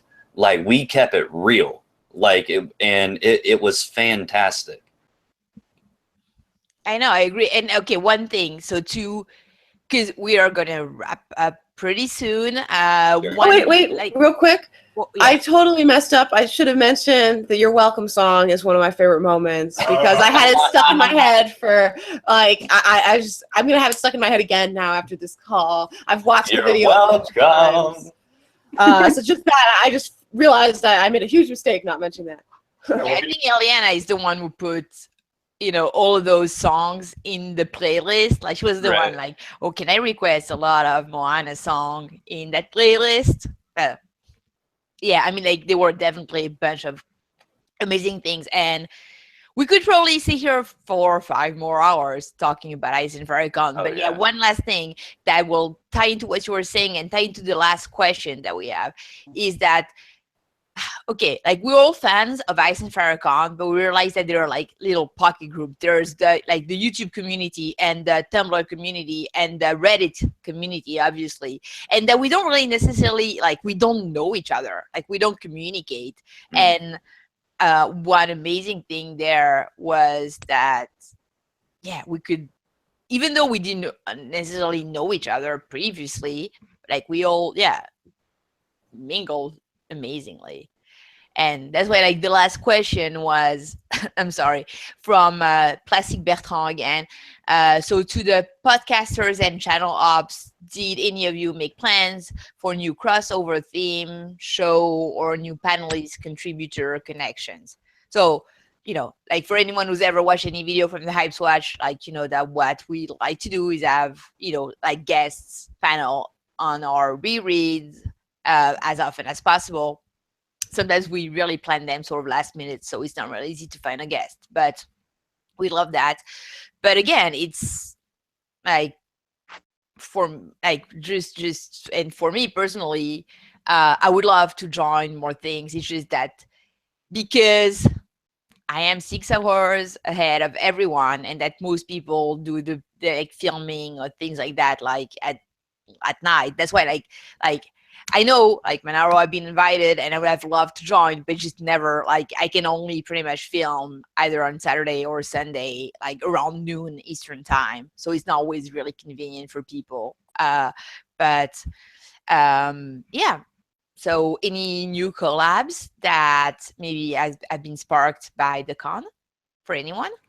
I actually, the good thing about Ice and FireCon this year was it got a bunch of us to get off our asses and finally do stuff we've been talking about forever. There's a podcast that was kind of getting thrown around for a couple years between me, Elena, and Kevin that it looks like is going to start this month. We've had plans for recording next week, and I'm actually starting a new YouTube series that I'm only going to be doing at cons, and I'm inviting other kind of fandom people that are into fandoms at different conventions. And we're doing Drunk, a Song of Ice and Fire history. Invite me. That's awesome. Invite me. Yeah. Invite me. Yeah. Yes. Actually, Ash, I was going to talk to you. I'm getting with Jasmine, and I was going to ask you and Aziz if you guys wanted to be in on it for Dragon Con. But I would yeah, say, we're going to do it. two things. I think we would definitely be interested because I love drunk history, but I don't drink. But like, I mean, I would drink for this. You can help. But like, I mean, I would drink for this, but my point is that it'll be really easy for me to get drunk because it's been years since I've had a drink of alcohol, so that'd be very funny. Perfect. Yeah, we're doing it pretty much just like Drunk History, only a Song of Ice and Fire history, because nothing is going to be better than hearing people try to explain the dance just bombed. So I'm into it. I'm excited for that. That's a great idea. I'm excited for that too. And then we'll see each other at Dragon Con. I forgot all about that. I mean, that's not that long from now. Hey, Yeah, I'll send Ash? you a message. What day are you and Aziz going up? To Dragon Con? Yeah. You confused me because the up was like down, really. But No. Well, you know what I mean. yeah. I think Aziz usually gets the whole weekend pass. I usually just go on Sundays and go in the gaming pit. But this year, I made all these friends, and I said FireCon. I'm more likely to go other days. So I don't know. I'm not sure. It's Aziz is likely to go all weekend though. All right. And Tara, I saw a couple postings that you did, inquiring minds about Dragon Con as well. Do you want to talk about your appearance at Dragon Con, and do you want to shout it out, let people know where you're going to be? Nope, Tara can't hear you. Am I the only one? No? Oh. I can't hear either. Yeah, okay. Well, in the meantime, anyone else have any secret project, collab project that they want to talk about? And since we didn't have anyone that we like decided to work with afterwards. We had two things that happened. One was we went there. Aziz, we're working on a You're On episode with poor Quentin, who we just had on this hangout, and Aziz was thinking he was going to talk to him some about it there at the con, and they didn't talk about it once, I don't think. So that was funny. But the other thing was that there was a podcast I wasn't familiar with before this that's active on Facebook, Behind the Iron Throne, who we met up with, and they were doing that live Facebook webcast the night of the Flea Bottom Fete, and I thought that was awesome. And so Aziz and I went on that, and I talked shop with her for a while, so I made that new connection. I hadn't heard about them, and they were cool. I've never been on Facebook Live or anything like that. I was impressed. I don't know. It seemed cooler to me than YouTube somehow. Yeah. No, like I remember we were going through the videos after she recorded it, like just to look at it, because we were like fascinated by what she was doing, and it was genius. Yeah, so shout out to Behind the Iron Throne. Tara, are you back? Can you hear me? Yes, Yeah. yes, Okay. yes, we can. It was my cat was like climbing in my lap and pulled my headphones apart, and sometimes when that happens, I have to restart Hangouts.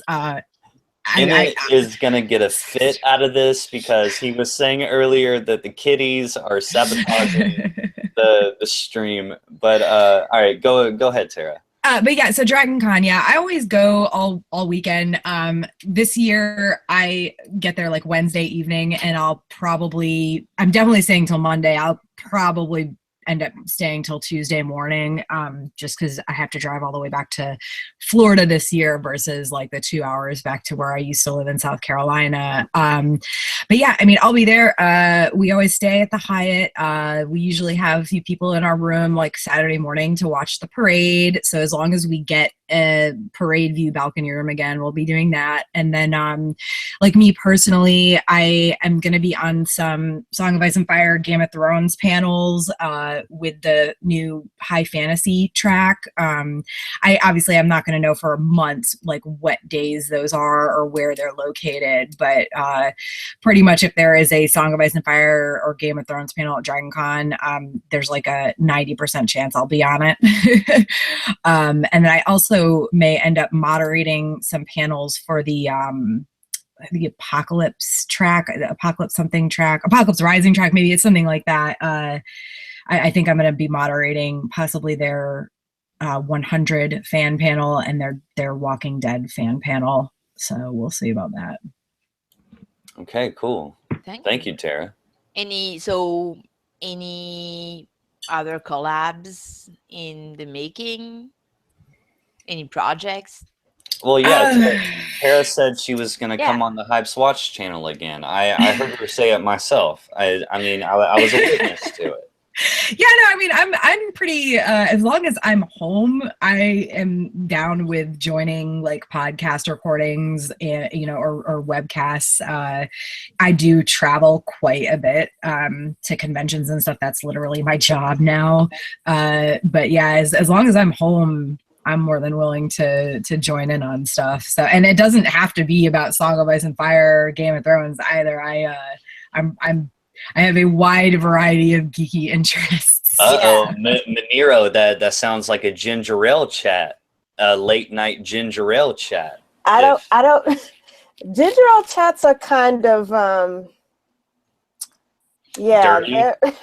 well, I wouldn't necessarily call them dirty. They are adult content, and oh yeah, the webcast that I do is absolutely adult content. Like the monthly one that I've been doing, it's for like 2.5 years now. It's it definitely, I am very rarely sober for it, and it definitely.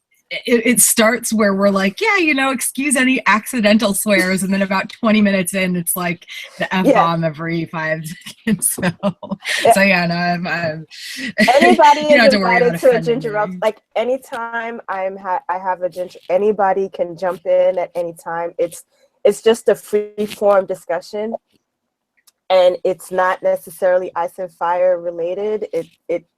It runs a gamut of topics. It could be political, it could be TV shows, it could be personal life type stuff, and then you do have to bring your Arbor Gold, because that is, but I don't drink, so my Arbor Gold is ginger ale. That's why I call it ginger ale chat, because that is my Arbor Gold of choice. And so, but I probably won't be having another one of those, because usually I go into doing a ginger ale chat and it's not supposed to be more than maybe a couple hours, and then like 6 hours ... later, we still happen to be on for some odd reason, and There's been so many times, Maniro, I have gone to sleep while you were streaming, and I woke up and that ginger ale chat was still going on. It was still going on. It's still strong. Thank you, Maniro, for coming, and thanks for having me on your channel. I think like a week and a half ago, 2 weeks ago. Thank you for coming. I appreciate it. I'm nobody special, so hey, you're very special to me, Maniro. You're very special to me. Thank you.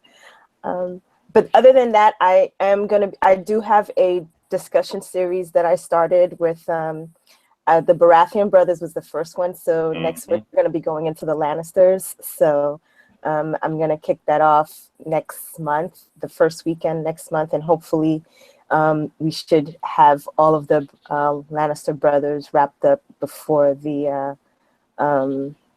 new season starts.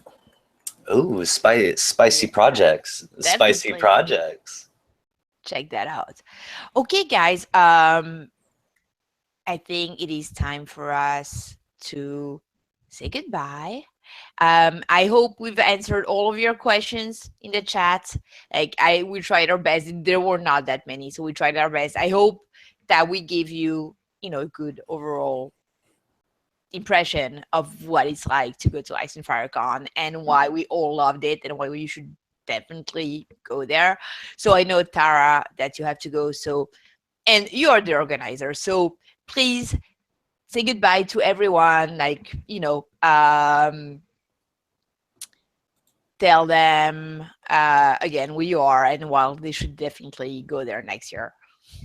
Yeah, Jasmine said it earlier, that this year it really felt like so much of what we have been working toward really came together. I don't get me wrong, personally, I don't think any year is ever going to top the first year of Ice and Fire Con, because that was just this like, holy cow, we did this and it came together and it worked somehow. It was like this, just the amazing sort of magic that any year except for the first year could never possibly have. But this year was absolutely like the best years since then, and I really only see it getting better from now on.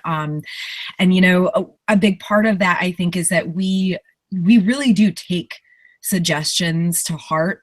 We really do read through all of the surveys from people who attended. We, you know, our volunteers, when they have thoughts or suggestions, you know, we listen to them. I mean, the little corner thing for the dead characters that happened this year, that was one of our small council members / volunteers / podcast of Ice and Fire host Ashley. That was all her. It was her idea, and she put the entire thing together. KK and I didn't have to do any work on it at all, which is amazing, and everybody loved it. Just for clarification, what she's talking about is in the corner of the ballroom that we were in, and this is for the listeners and the viewers that weren't there. There was a section in the corner of the ballroom to where it listed characters that we've lost in this story. So some were good, some were not good, and you could leave epitaphs for them. Yes, and there was candles lit, and there was it was like a sacrificing corner, you know, like you could place goods down to honor your fallen ones, you know, and it was fantastic. So just to give everybody that was listening a little bit of context there. Go ahead. Yeah, but yeah, so yeah, definitely like follow Ice and FireCon. I mean, regardless of what social media you have used, whatever, we are pretty active on Tumblr. It's iceandfirecon.tumblr.com. We're very active on Twitter. It's at Ice and FireCon. And then, of course, we've got our Facebook page, Ice and FireCon. Please like us. And then, obviously, our Facebook group, which is Ice and FireCon with group in parentheses. You know, please, especially if you're really thinking about attending, join our Facebook group, because that's where a lot of the magic happens. And from there, you can also join like a separate costuming group and whatnot. But yeah, and then also, you know, personally, you can find me on Twitter, Tumblr, Instagram, and Facebook as a Geek Saga, at a Geek Saga, which you can see on the bottom of the screen here. And you know, I'm a real person, so like if you follow me and get into conversations with me, like I will talk back to you and follow you back and whatnot. I'm very much into getting to know, you know, people, whether they've attended or just thinking about attending, whatever. So yeah. Thank you. Thank you guys for having me. Thank you, Tara. And yeah, and Nora, you can go if you need to go. Okay, Ashea, beautiful lady. You want to say goodbye to everyone, where they can find you, why everyone should go to Ice and FireCon next year. All right. Also follow History of Westeros. Yeah, that's what I was gonna say. So you can follow History of Westeros basically on most social media sites. We're on Twitter, Facebook. We don't use Tumblr, but we do have one technically. Email, YouTube, iTunes, all that. I myself am active on Twitter somewhat at Mirani's Not. And I'm most active on Tumblr, but I've learned not to just spread my blog URLs around because you can't do that apparently. But you can follow me anywhere, History of Westeros, essentially. And you should go to Ice and FireCon because not only will we be there, but other podcasts will be there. Like, we're fingers crossed that it will work out, that Radio Westeros will be there next year. I want to be the case. And because all these awesome people will be here, there'll be all these great events that we talked about and stuff like that. So, yeah, hopefully we see you there. And if you're at DragonCon or any convention that George is at, let us know because I'm probably there. And Jasmine's probably there too.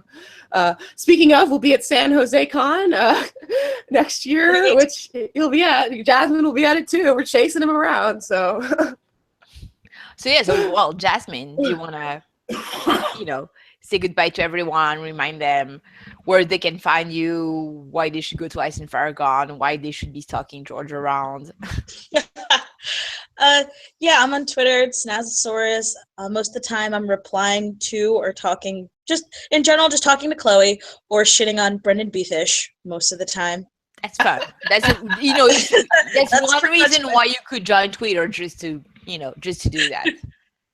But yeah, the con. I'm glad you guys had such a great first time experience. Like, cause I literally knew no one, and now I mean, I was at KK's wedding 2 months ago, and like really good. Everyone's really great, and I got to get to know Chloe better because I didn't even talk to her last year, really, and like now we're really good friends. So I don't know, Ice and Fire Con, it's really special. They're like home away from home, you know.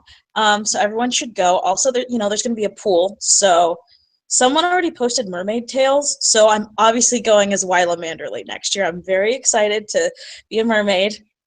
I have like a million costumes, but it's just a great con. Like it's just where you can be yourself because everyone's a nerd. So like no one's really judging you for knowing like the entire Targaryen family tree like I do for no reason. So yeah, so go to the con, yay. Yeah, thank you, Monaro.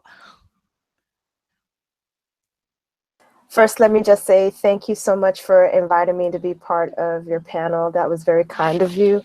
I want everybody to go to Ice and Fire Con, and this was my first one, but it won't be my last. And so I've already enlisted friends of mine who are not even into Game of Thrones to come with me. So I will be bringing a crew. It's going to be a hootenanny in my truck, I'm telling you. So, and maybe then they will, embrace it. They'll embrace it and love it, and they'll come back for more.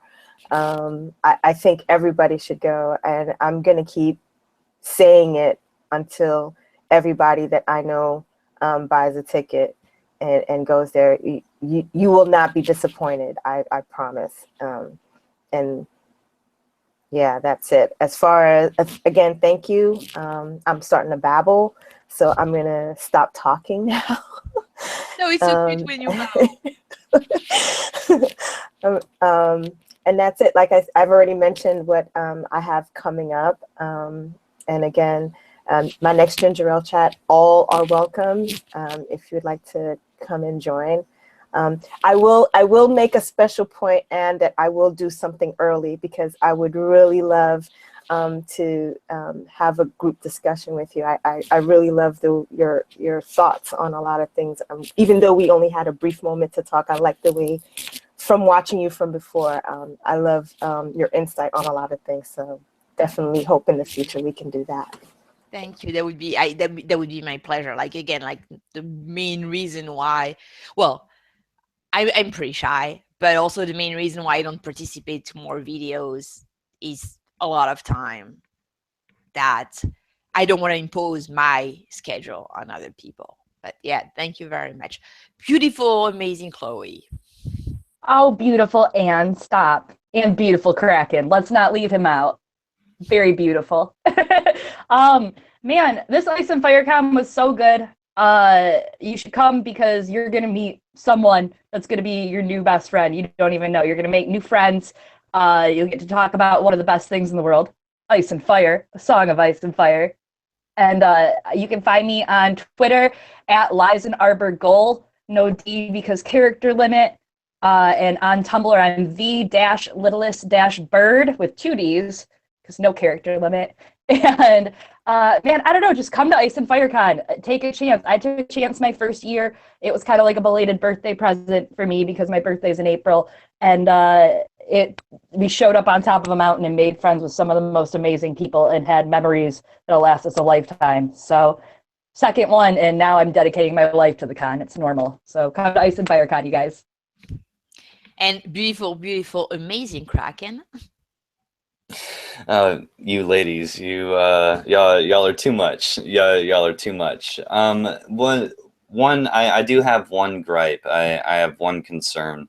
The thing is like I go to this con, I meet these people. Now I come home, and now I'm really starting to interact with these people. And what's frustrating to me is I didn't know them before the con. And just like Chloe said, like I really feel like I have met lifelong friends, and it's a little bit frustrating in a good way, but it's a little bit frustrating because like I wish I would have known them before so I could have spent more time with them. and interact.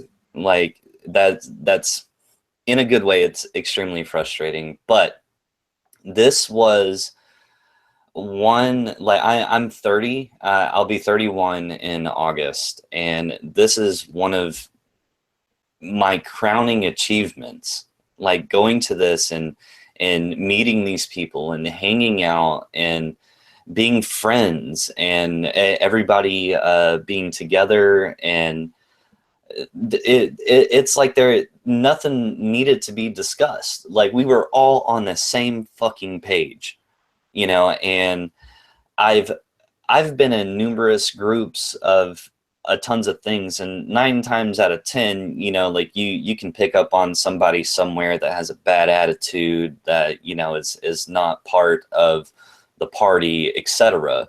That just happens with groups of people. I did not feel that way, not one time this entire trip, and that's what blows me away. Get everybody getting together, us being like-minded and loving the same thing, and we're there for a reason, and we didn't even talk about the fucking reason we're there, or at least I didn't. Like I did not discuss Game of Thrones or A Song of Ice and Fire 1 second the entire time, and I just think that's amazing. So shout out to everyone that I met, that I changed my life. You guys changed my life. Like it's really something to look forward to, and thank you, Chloe. We're friends for life now. It's great. Yeah. Shout out. I love it. Yes. Oh, thank you guys so much. That was amazing. Thank you all for being here. Thank you all for watching. I hope that we shared a little bit of our passion for that con, that we maybe inspired you to go next year. More plug. Remember that I'll put that in the description box, but that if you use the coupon HYPE, you can have like pretty much $5 off the price of the ticket. And another plug, next Saturday, the Hype Swatch will be back to give you an epic reread of A Feast for Crows, Cersei 6. So not only is that epic on its own, but on top of that, it will It's be your my birthday. birthday. Yes. Happy birthday, Anne. Wow. Next week. Next Saturday. Stay hype, everyone. Yes, stay You're, hype. you're a May baby, right? Yeah. Fellow May baby. But I'm on the Taurus side. You're on the Gemini side. But that's still cool. You're still a May baby. That's awesome. Yeah, there are a lot of us. Like, we're not really special. It's like they're back to back to back. I have birthdays every day in like all the month of May. Every day I have somebody's birthday on my calendar, and I don't even know that many people. So it's just like yeah, really crazy. But yeah, it will be fun. And the guys from the Hype Swatch obviously do not like Cersei that much, but they were really sweet to me, and granted me the ability to choose my chapter. So I did that with the help of some people, who helped. Thank you also to everyone who participated. Who voted. Yeah, thank on you. Twitter. Thank you. Thank you so much. So yeah, anyway, I'm rambling. Now I'm the one rambling. So it was a pleasure being there. All of you have a great night, and we'll see you next week. Bye. Bye, everyone.